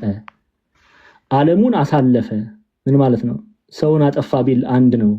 ማለትም ሰውን አጠፋ ሲል ኃጥአን ላይ ፍርድን አስተላለፈ። የእግዚአብሔርን መዓቱ በሚፈጸምበት አውድማ ጨመረው አለ። መዓቱ በሚፈጸምበት ስራው አጠፋው ብለው ይተረጉሙታል። ፍርድን ማስተላለፉን የሚገልጽ ክፍል ነው። አሁን ይሄን አይተናል፣ ችግር የለም ተያያዥነት ያለው ሐሳብ ስለሆነ የኛ ዋና ዓላማ ግን ምኑ ጋር ነው? ቁጥር 20 ላይ ነው። ይሄው የወይኑም መጥመቂያ ከከተማ ውጪ ተረገጠ ይላል። የወይኑም ከዚህን ጀምር ወደ መጨረሻው ከመሄዳችን የወይኑ መጥመቂያ ከከተማ ውጪ ተረገጠ ማለቱ ምን ማለት ነው? ይሄንን እንመለከታለን። መጀመሪያ ግብፃውያን መተርጉማን ምን ብለው ይሄን ሐሳብ ተረጎሙ የሚለውን እንይ። ኦኬ፣ ከዛ ወደ ኢትዮጵያን ሊቃውንት እንመጣለን። ቢሾፕ ቪክቶሪያኒስን ብንመለከት ምን ይላል? that this vision concerning ከከተማ ወጥተው መጣላቸው ምንን ያሳያል ቢል አንደኛ ቆይ ወደዚህ ከመሄዳችን በፊት really ይሄ ክፍል እየተናገረ ያለው ለኃጥአን መሆኑን ማወቅ አለባችሁ።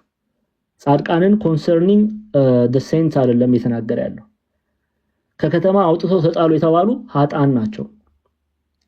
ኦኬ፣ ፍርድ የተፈረደባቸው ኃጥአን ናቸው።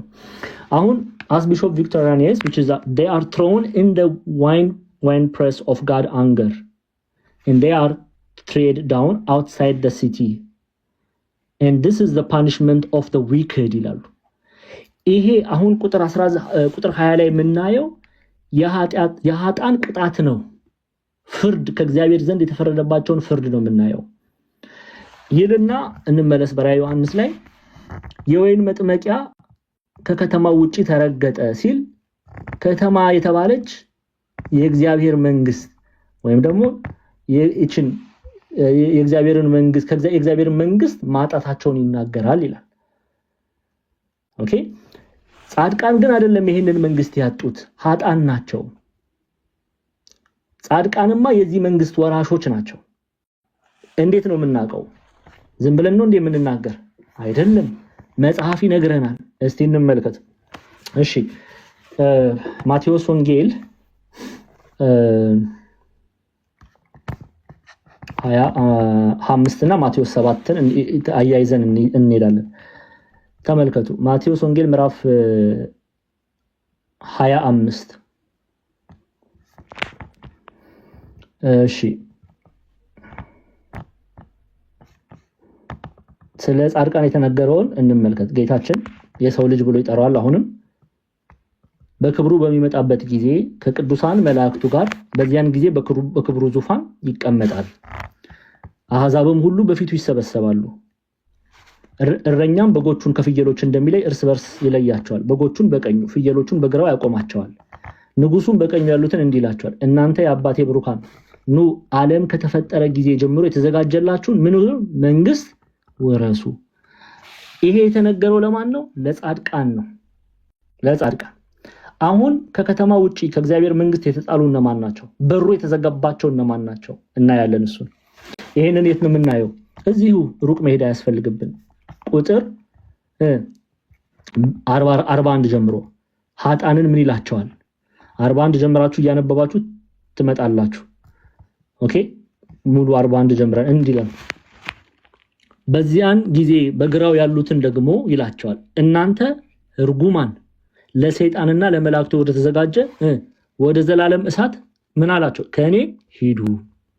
ከኔ ሂዱ ሲል የእግዚአብሔርን መንግስት አትወርሱም እያለ ነው። ኦኬ ከእግዚአብሔር መንግስት ተጥለው እንደወጡ የሚገልጥ ክፍል ነው።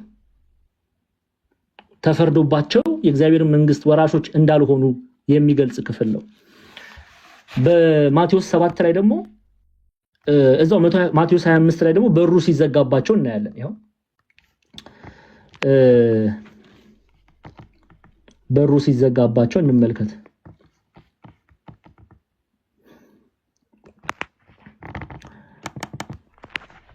ሊገዙም በሄዱ ጊዜ ሙሽራው መጣ።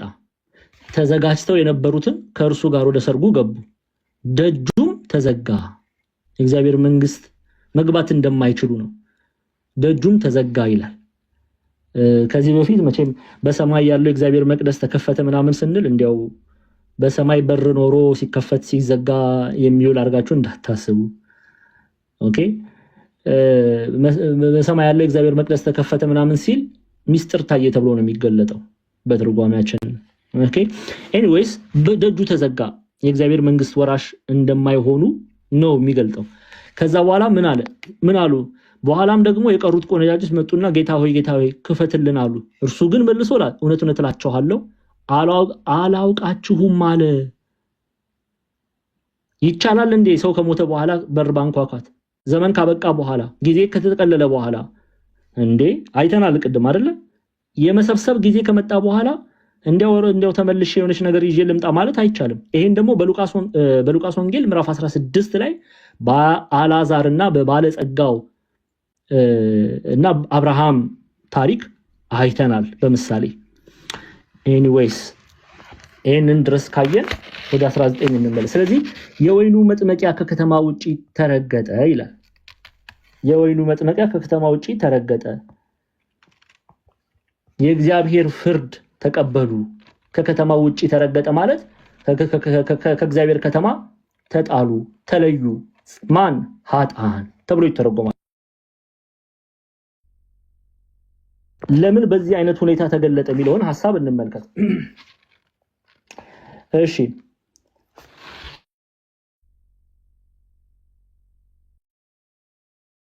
ፕሊስ አትደውሉ። እንደወረ በምን አይነት ቋንቋ ብናገር ነው ደስ የሚለኝ? አንዴ ልጨርስ። ለምን በዚህ አይነት ሁኔታ ተገለጠ? ስሙ በደንብ። ጌታችን መድኃኒታችን ኢየሱስ ክርስቶስን ዓለም ከከተማ አውጥታ ነው የሰቀለችው። እስጢፋኖስን ሐዋርያት ሥራ ምዕራፍ 7 ላይ ምንድነው ያደረገችው? ዓለም በድንጋይ ከከተማ አውጥታ ነው በድንጋይ የደበደበችው። ኃጥአን ዝም ብላችሁ ስሙ። ቅዱስ ጳውሎስ በድንጋይ ተደብድቦ ሐዋርያት ሥራ ምዕራፍ 14 ላይ ከከተማ ውጪ ተጥሏል። ኃጥአን ቅዱሳንን ጌታችን መድኃኒታችን ኢየሱስ ክርስቶስን ከከተማ ውጪ እንዳወጡ እነሱ ኃጥአን በሚፈረድባቸው ዕለት ከእግዚአብሔር ከተማ ውጪ ይወጣሉ ሲል የወይኑ መጥመቂያ ከከተማ ውጪ ተረገጠ ይላል። እየተረዳችሁ ነው? እስቲ መጽሐፍ ቅዱስ አስረጅ እንመልከት። ለምሳሌ ዕብራውያን ምዕራፍ 13ን እንመልከት። ዕብራውያን 13 ቅዱስ ጳውሎስ ነው የጻፈው። በዚህ ዕብራውያን 13 በዚህ ጥያቄ ያላችሁ የተለቀቀ ቪዲዮ ስላለ ግቡና ተመልከቱ። ዕብራውያን 13:21 ይሄው በኢየሱስ ክርስቶስ በኩል በፊቱ ደስ የሚያሰኘውን በእናንተ እያደረግን ፈቃዱን ታደርጉ ዘንድ በመልካም ስራ ሁሉ ፍጹማን ያድርጋችሁ እርሱ እስከ ዘላለም ድረስ ክብር ይሁን አሜን ይላል። ሙሉውን ላንብበው ሐሳቡን በደንብ እንድትረዱ።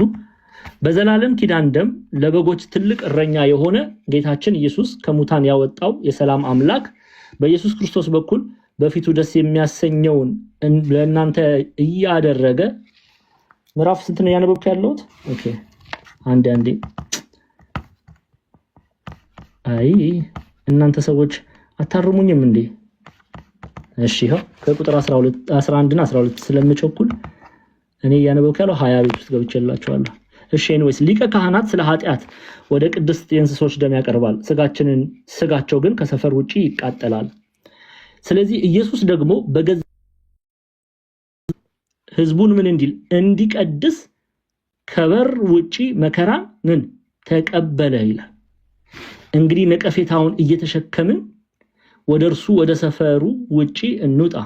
በዚህ በምትኖሩ ከተማ የለችንምና ነገር ግን ትመጣ ዘንድ ያላትን እንፈልጋለን ይላል። ስለዚህ ኢየሱስ ደግሞ በገዛ ደሙ ህዝቡን እንዲቀድስ ከበር ውጪ መከራን ምን አለ? ተቀበለ። ከከተማ ውጪ መከራ ተቀበለ። ማን ነው ይሄንን የሚለን? ቅዱስ ጳውሎስ። እስቲ ደግሞ እስጢፋኖስን እንመልከት። ሐዋርያት ሥራ ምዕራፍ 7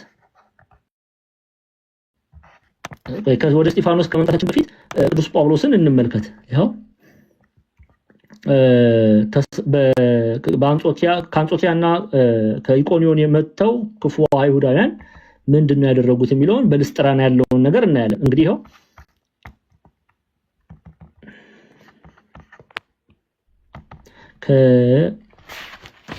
ቅዱስ ጳውሎስን ደግሞ እንመልከት።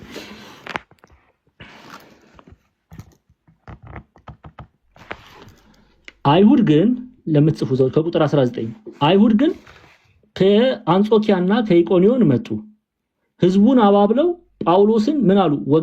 ወገሩ ማለት በድንጋይ ደበደቡ። ጳውሎስን የሞተም መስሏቸው ከከተማው ወደ ውጪ ጎተቱት ይላል። ከዛስ ከከተማው ወዴት? ወደ ውጪ አያት፣ ወደ ውጪ ጎተቱት። ደቀ መዛሙርቱ ግን ክርስቲያኖች ግን ከበውት ሳሉ ተነስቶ ወደ ከተማ ገባ። በነገውም ከበርናባስ ጋር ወደ ደርቤን ወጣ ይላል። እሺ ሐዋርያት ይሄ እንግዲህ ጳውሎስን ነው። እስጢፋኖስን ደግሞ እንመልከት። ሐዋርያት ሥራ ምዕራፍ 7 እስጢፋኖስ ሊቀ ዲያቆን እስጢፋኖስ ይሄው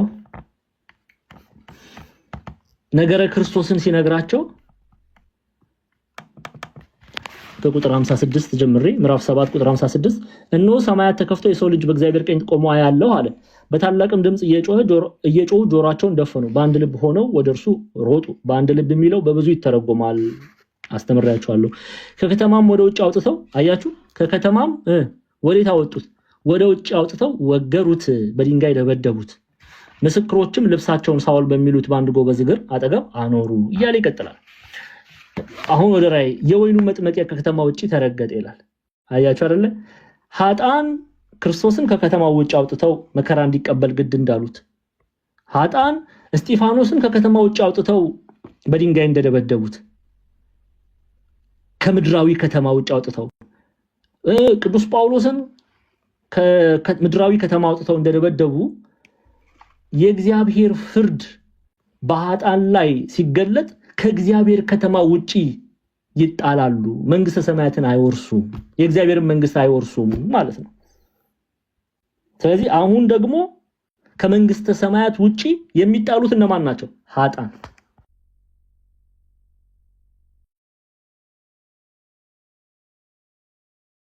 እየተረዳችሁ ነው? ዛሬ ስለ ኢየሱስ ክርስቶስ ስትናገሩ ሰዎች ገፍተው የሚያስወጧችሁ ከሆነ እነዛ የገፉ ሰዎች ነገ ከእግዚአብሔር መንግስት ተገፍተው ይወጣሉ ማለት ነው። ስለ ኢየሱስ ክርስቶስ አዳኝነት፣ ስለ ኢየሱስ ክርስቶስ መድኃኒትነት፣ ስለ ኢየሱስ ክርስቶስ አምላክነት፣ ስለ ኢየሱስ ክርስቶስ ቤዛነት። የዳነው በማን ነው? የዳነው እኮ በማንም አይደለም፣ በእግዚአብሔር ነው። ክርስቲያኖች ይሄን ስም ስትናገሩ ሰዎች ሲያግሮመርሙባችሁ፣ የፍርድን ቃል ሲናገሩባችሁ በተናገሩት ምላሳቸው ነገ ይፈረድባቸዋል።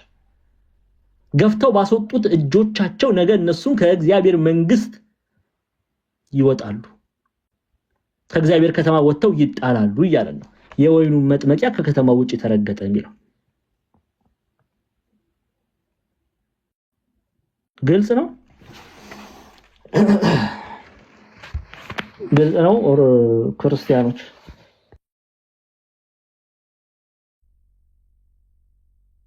እሺ አንዴ ፍቀዱልኝ፣ ውሃ ልጠጣ። አንዴ ፍቀዱልኝ፣ አንድ ደቂቃ። ደግሞ ጥፉ ደግሞ አሏችሁ፣ አልጨረስንም። እስከ ፈረሶች ልጓም የሚደርስ ደም ርቀቱ 1600 ምዕራፍ ሆኖ ከመጥመቂያው ወጣ ይላል። ስለዚህ አንድ ደቂቃ ነው የምጠይቃችሁ፣ አንድ ደቂቃ ብቻ። እስከዛ ኤማሁስ ሼር አስደርጋቸው።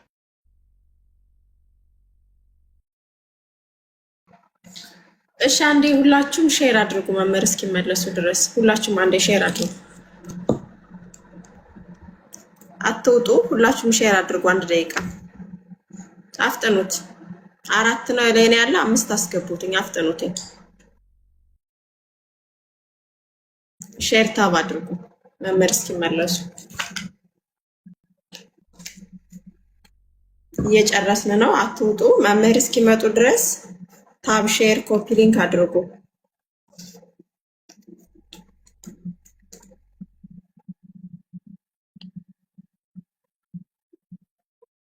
ሁላችሁም ሼር አድርጉ። እጃችሁን አንቀሳቅሱት። ግማሻችሁ ሼር አድርጉ፣ ግማሻችሁ ደግሞ ታብ አድርጉ። የተወሰነ ነው የሚቀረን፣ እየጨረስን ነው።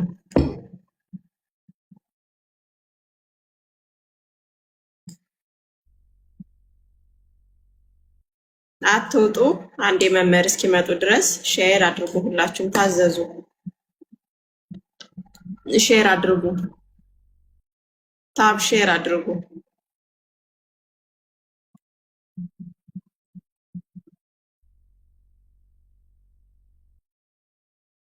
አትውጡ፣ ተቀመጡ።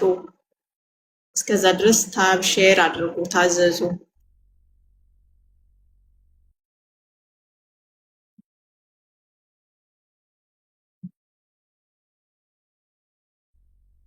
ጎበዞች ሄዳችኋል። በርቱ። መምህር እስኪመጡ 5 አስገቡት። አፍጥኑት።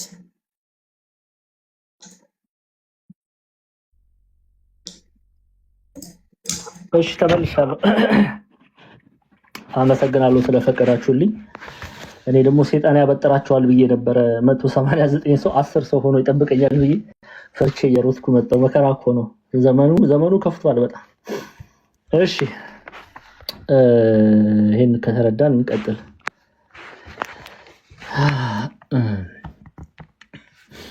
ስለዚህ የወይኑ መጥመቂያ ከተማ ውጪ ተረገጠ፣ ፍርድን ይቀበላሉ። ኦኬ። ይሄ ግን የሆነው የእግዚአብሔር ፍርድ እውነተኛ ጽድቅ ነው። የእግዚአብሔር ፍርድ እውነተኛ ነው። የእግዚአብሔር ፍርድ ትክክለኛ ነው። የእግዚአብሔር ፍርድ ጽድቅ ነው። ጻድቅ የሆነ አምላክ ነው። ይሄንን ፍርድ ከከተማ ውጪ እንዲወጡ በር እንዲዘጋባቸው ያደረገው የራሳቸው ክፉ ስራ ነው። ታስታውሳላችኋል? ማቴዎስ 13 ላይ ቅድም እንዳየ ነው። ማቴዎስ 13 ላይ 19 ወንጌልን ሰምቶ የመንግስትን ቃል ሰምቶ በሚያስተውለው ሁሉ ክፉ ይመጣል።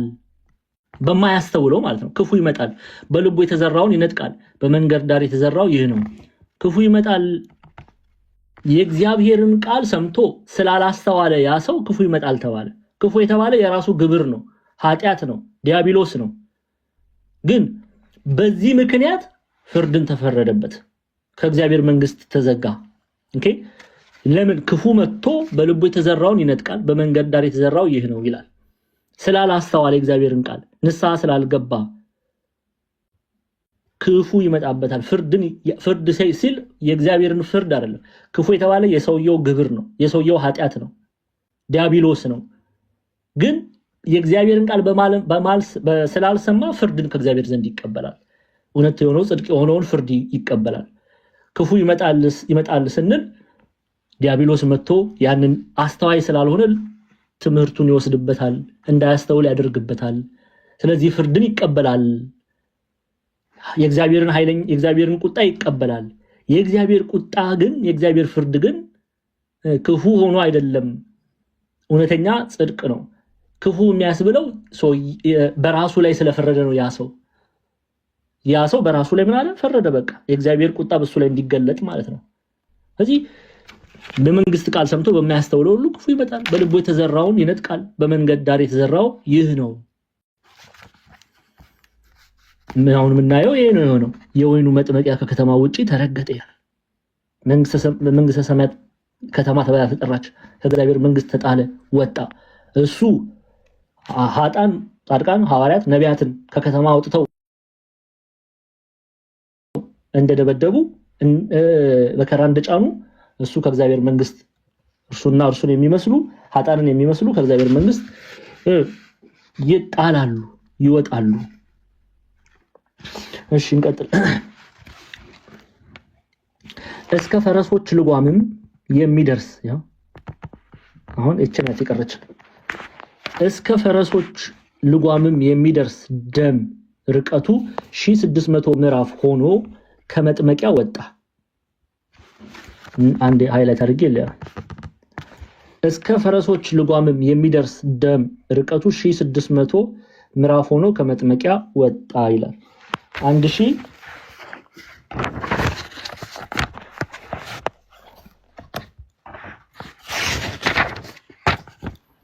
ይሄን አሁን ጨርሰናል። 1600 ምዕራፍ 1600 ምዕራፍ ይሄ አሁን 1600 ምዕራፍ የሚለው የሚያሳየው ምንድነው? የፍርዱን ኃይለኝነት ነው። የእግዚአብሔርን ፍርድ ኃይለኝነት ምን ያህል ታላቅ ፍርድ በኃጥአን ላይ መፈረዱን የሚገልጽ ሐሳብ ነው 1640 የሚለው። ግን አሁን ይሄ በብዙ ትርጓሜ ውስጥ ልታዩ ትችላላችሁ። አንዳንድ ኢትዮጵያ ሊቃውንት በምን አድርገው እንዳስቀመጡት እንመለከታለን። ለምሳሌ ይላሉ ስንት ዓለም ማዕዘናት አሉ? ንገሩኝ። ቆይ ጥበብ ንገሪኝ። ስንት የዓለም ማዕዘናት አለ? አራት። ቆበዝ ኤማሁስ ንገሪኝ። እነዚህ ምን ናቸው?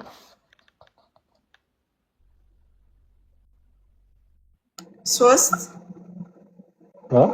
ኖ አራትማ ትክክል ናት ጥበብ ያለችው። ንገሪኝ ምንድን ናቸው አራቱን? ጥበብ ተናገሪ። እሺ ቆይ መቅደስ ተናገሪ።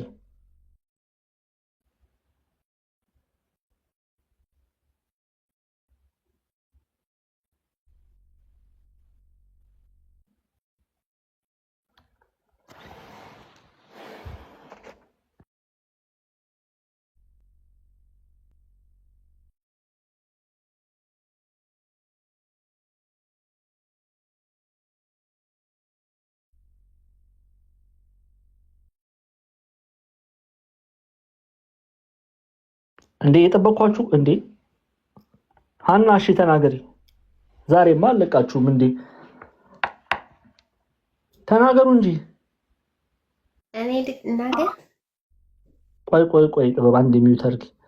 የት ሄደው ነው?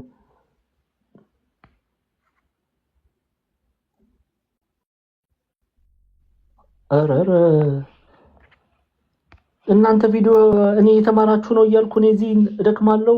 አጥፍታችሁ ሌላ ዓለም ውስጥ ገብታችኋል።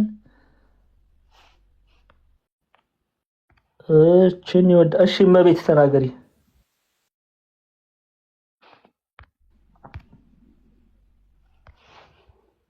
እሺ አንዳችሁ ተናገሩ።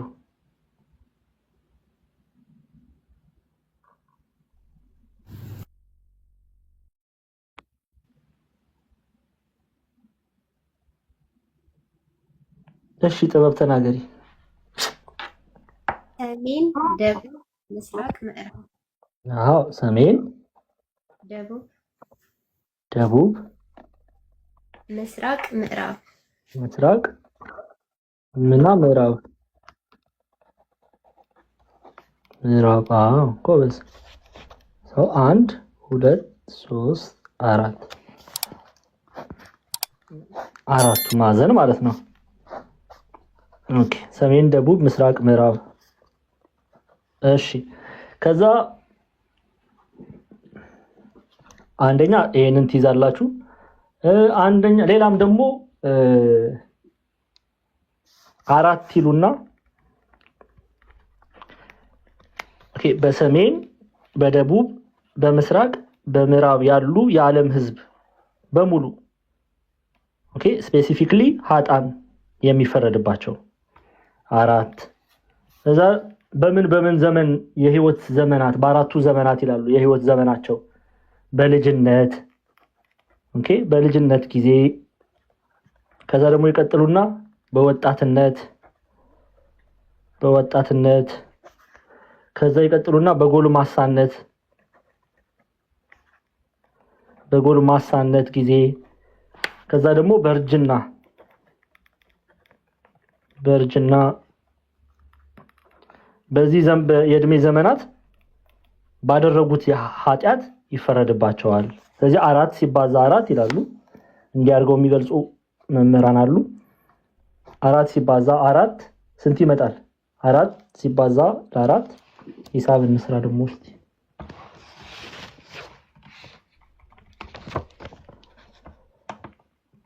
4 ሲባዛ 4 ሲባዛ ከዛ 4 ሲባዛ 4 ስንት ይመጣል? 16። ከዛ 16 ሲባዛ 100 ደግሞ 100 ቅጣቱ ወሰን አልባ መሆኑን ይገልጻል ይላል። ምን ያህል ኃያል የሆነ ቅጣት ፍርዱ ምን ያህል ኃያል መሆኑን ይገልጻል ብለው በ16ን በ100 አባስተው ከዛ 1600 ይሰጠናል። ስለዚህ 1600 ይሄንን ምን ያህል የእግዚአብሔር ፍርድ ኃያል መሆኑን ይገልጻል ብለው የሚናገሩ አሉ። ይሄንን ልናቅ ያስፈልጋል። የእግዚአብሔር ፍርድ በኃጥአን ላይ ነው ማወራችሁ። በኃጥአን ላይ የእግዚአብሔር ፍርድ ምን ያህል ኃያል እንደሆነ የሚገልጽ የእግዚአብሔርን ቁጣ የሚገልጽ በዚህ አስቀምጠው የሚገልጹ አሉ። ሌላ የሕዝቅኤል መጽሐፍን እንመለከታለን። ምዕራፍ 35 አንዴ ሕዝቅኤል አንዴ ልክፈተው 35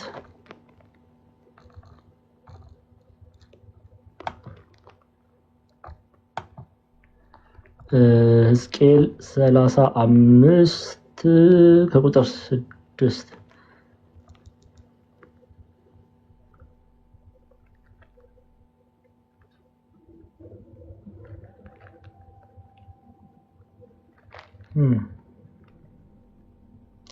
አንዴ ቆይ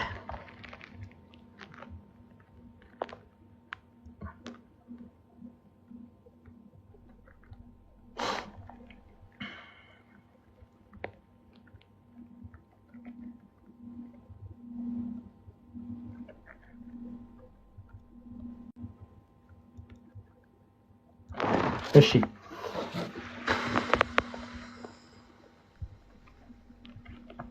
ወደ ራዕየ ዮሐንስ እንመለስ አንዴ።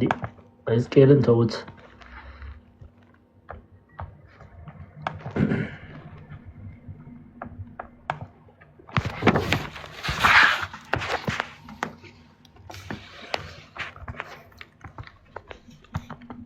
እስከ ፈረሶችም ልጓም የሚደርስ ደግሞ ርቀቱ 1600 ምዕራፍ ሆኖ ከመጥመቂያው ወጣ የሚለውን እስከ ፈረሶች ልጓም የተባለው ምን ያህል እስከ ፈረሶች ልጓም የሚደርስ ተብሎ መጠራቱ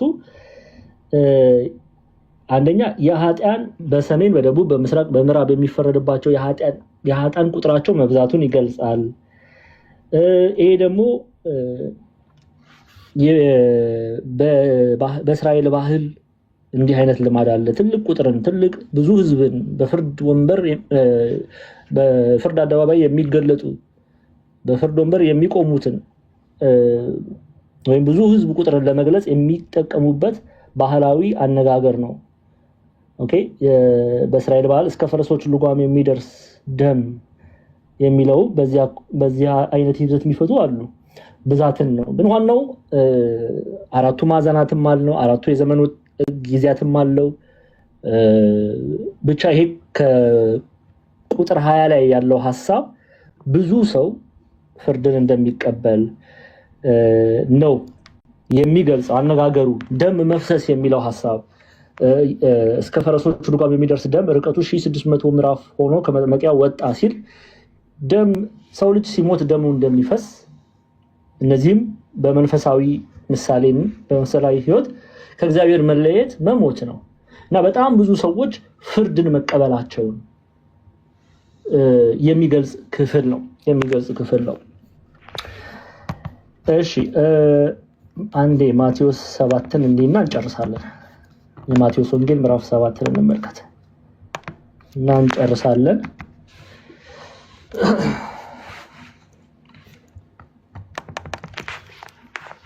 ከቁጥር 13 ተመልከቱ። በጠበበው ደጅ ግቡ፣ ወደ ጥፋት የሚወስደው ደጅ ሰፊ ነው አለ። ከእግዚአብሔር የሚያርቀው ደጅ ምንድነው? ሰፊ ነው። መንገዱም ትልቅ ነውና ብቻ ብሎ አይደለም የሚያስቀምጠው። ምን አለ ከዛ በኋላ? ወደ እርሱም የሚገቡ ምኖች ናቸው? ብዙዎች ናቸው። ወደ ህይወት የሚወስደው ደጅ የጠበበ መንገዱም የቀጠነ ነውና የሚያገኙትም ጥቂቶች ናቸው ይላል። እየሰማችሁ ነው? ስለዚህ ራዕይ ዮሐንስ ምዕራፍ 14 ቁጥር 20 ላይ የተገለጠው 1600 ምዕራፍ የሚለው ሐሳብ ብዙዎች ከእግዚአብሔር ፍርድ ከእግዚአብሔር ቁጣ ተካፋይ እንደሚሆኑ ኦኬ የሚገለጥ ነው። ለምን? ክፉ የተባለ ዲያብሎስ ወደ እነርሱ መጥቶ የእግዚአብሔርን ቃል እንዳያስተውሉ አድርጓቸዋልና። በዚህም ምክንያት ፍርድን ተቀብለዋል። ክፉ የተባለ ግን ዲያብሎስ ክፉ የተባለ ፍርድ ነው። ፍርዱ ግን ይሄ በራሳቸው ላይ መፍረዳቸው ነው ክፉ ያስባለው። ክፉ የእግዚአብሔር ፍርድ ክፉ ሆኖ አይደለም። የእግዚአብሔር ፍርድ እውነት ጽድቅ ነው። በራሳቸው ላይ የፈረዱት ፍርድ ክፉ ነው ግን ስለዚህ የእግዚአብሔርን ፍርድ ገንዘብ አደረጉ፣ ከእግዚአብሔር መንግስት ተለዩ። ኦኬ ሞቱ፣ ዘላለማዊ ሞቱ። ክፉ የተባለ ዲያብሎስ የእግዚአብሔርን ቃል እንዳያስተውሉ ስላደረጋቸው ክፉ ወደ እነርሱ ይመጣል፣ ዲያብሎስ ወደ እነርሱ ይመጣል። ፍርድ በራሳቸው ላይ ፈርደው ከእግዚአብሔር መንግስት ራሳቸውን ወግተው ለዩ። በዚህም የእግዚአብሔር ቁጣ የእግዚአብሔር ፍርድ ወረደባቸው። ኦኬ የእግዚአብሔር ፍርድ ወረደባቸው። በዚህም ምክንያት ከእግዚአብሔር መንግስት ተለዩ፣ የእግዚአብሔር መንግስት አጧት። ይሄ ግን ከማን ነው ገንዘብ ያደረጉት? ከራሳቸው ነው፣ በራሳቸው ላይ በመፍረዳቸው ነው። አንዳንድ ጊዜ እግዚአብሔር ሲፈርድ ኦኬ ወይም እግዚአብሔር ኃጢአትን አላቃችሁም ሲል እንድናስተውል የምፈልገው አንድ እውነት አለ። የእግዚአብሔር መሻት ይሄ ሆኖ አይደለም። ያስፈራል እኮ አላቃችሁም ማለት ከእግዚአብሔር መንግስት ራቁ ማለት በጣም ነው የሚያስፈራው። ግን የእግዚአብሔር ፈቃድ ይሄ አይደለም። አልቲሜት የእግዚአብሔር ጎል ይሄ አይደለም። የእግዚአብሔር ዓላማ ሰዎች ሁሉ ይድኑ ዘንድ ነው። ይሄን ደግሞ ቅዱስ ዮሐንስ ነግሮናል። በዮሐንስ ወንጌል ምዕራፍ 3 ቁጥር 16 ላይ ተመልከቱ። ምንድን ነው የሚለው? በእርሱ የሚያምን ሁሉ የዘላለም ህይወት እንዲኖረው እንጂ እንዳይጠፋ እግዚአብሔር አንድያ ልጁን እስኪሰጥ ድረስ ዓለሙን እንዲሁ ወዷልና። ኦኬ ለማይረባ አእምሮ አሳልፎ ሰጣቸው ስንል እግዚአብሔር ለማይረባ አእምሮ ሰውን አሳልፎ መስጠት ቃለ ንባቡን ስናነብና ትርጓሜውን መረዳት ያስፈልጋል። ቃለ ንባቡን ለመረዳት ቃሉን ስናነብ እንደዛ ይላል። ሮሜ ምዕራፍ 1 ላይ ብታነቡ ለማይረባ አእምሮ አሳልፎ ሰጣቸው። ሐሳዊው መሲህ ሐሳዊው ነብይ ለማይረባ ግብራቸው አሳልፎ ሰጠ የሚለው ቃሉን ስናነብ እግዚአብሔር ለማይረባ አእምሮ አሳልፎ መስጠት የሱ መሻት ሆኖ አይደለም፣ ለፈቃዳቸው አሳልፎ ሰጣቸው ማለት ነው። የሰማችሁ አይደል? በቃ አስገድዶ የሚገዛ አምላክ አይደለም።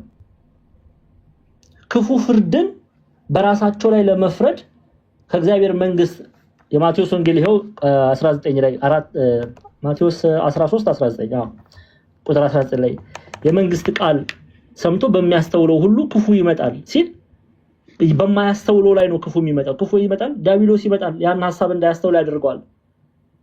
ኦኬ አንድም በራሱ ላይ ፍርድን ያመጣል። ራሱ በራሱ ላይ ፍርድን ይፈርዳል፣ ክፉ ፍርድን ይፈርዳል። ከእግዚአብሔር መለየት እፈልጋለሁ፣ ሰው በኃጢአት መንግስት ውስጥ በኃጢአት እስራት ውስጥ እገባለሁ ብሎ በራሱ ላይ ሲፈርድ ይሄ ክፉ ፍርድ ይባላል። በራሱ ላይ ነው ግን ይሄን ፍርድ ያመጣው። የእግዚአብሔር መሻት ግን ይሄ አይደለም። የእግዚአብሔር አልቲሜት ጎል ይሄ አይደለም። የሰው ልጅ ይድን ዘንድ ነው። ስለዚህ እግዚአብሔር እንኳን በኃጢአት ላይ ሲፈርድ ያንን ፍርድ በራሳቸው ላይ እንዲመጣ ያደረጉ ኃጢአት ናቸው። ክፉ ፍርድ አስቀድሞ በራሳቸው ላይ በመፍረዳቸው ምክንያት ግን እግዚአብሔር የሚሰራው ሁሉ ቅዱስ ነው፣ እውነተኛ ነው፣ ትክክል ነው። ክፉ የምንለው የሰዎቹን በራሳቸው ላይ መፍረዳቸውን ኃጢአትን መምረጣቸውን ነው። ያንን ፍርድ ክፉ እንለዋለን። ኦኬ በልቡም የተዘራው ይነጥቃል፣ በመንገድ ዳር የተዘራው ይህ ነው ይላል። በቃ የእግዚአብሔር ፍርድ ክፉ ሆኖ አይደለም፣ እነሱ ክፉ ሆነው በራሳቸው ላይ በመፍረዳቸው ምክንያት እውነት ትክክለኛ የሆነው የእግዚአብሔር ፍርድ በእነሱ ላይ ይገለጣል። አንድም ዲያብሎስ መጥቶ ያንን የእግዚአብሔር ቃል ከልባቸው ውስጥ ይወስዳል ተብሎ የምንመለከተው ራዕየ ዮሐንስ ምዕራፍ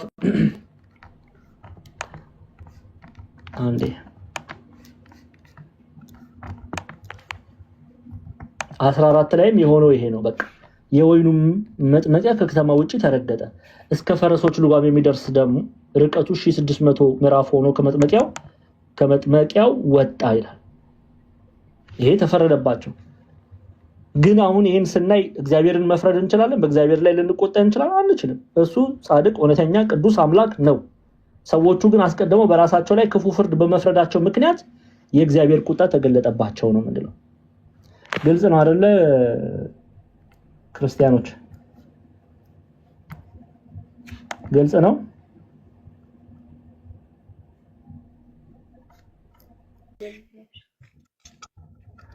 እሺ ያው አንድምታ ቆይ ተርጓሚውን ላሳያችሁ።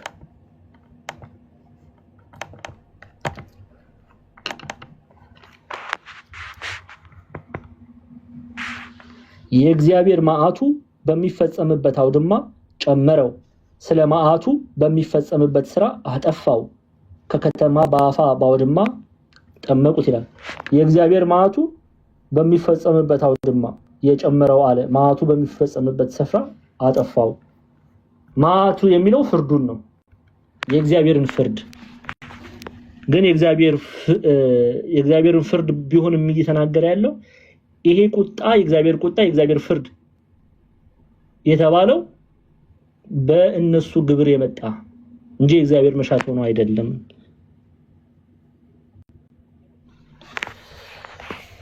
እሺ ይሄን ያህል ከተመለከተን አይ ቲንክ በቂ ነው።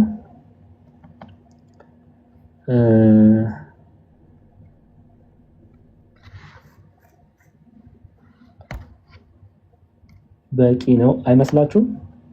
እዚህ ላይ እናብቃ። ስለዚህ ራዕየ ዮሐንስ ምዕራፍ 14 ጨርሰናል። ምዕራፍ 15 ሰኞ እንጨርሰዋለን፣ ሙሉውን ማለት ነው። ሙሉውን አጭር ነው፣ 8 ቁጥሮች ነው። ሙሉውን ሰኞ እንጨርሳለን። ያስተማረን የገሰጸን የቅዱሳን አባቶቻችን አምላክ ጌታችን አምላካችን አባታችን መድኃኒታችን ኢየሱስ ክርስቶስ ስሙ ከአጥናፍ እስከ አጥናፍ የከበረ የተመሰገነ ይሁን። እጅጉን የምንወዳት እናታችን ቅድስት ድንግል ማርያም ጸሎቷ መልጃዋ ከኔና ከእናንተ ጋር ይሁን።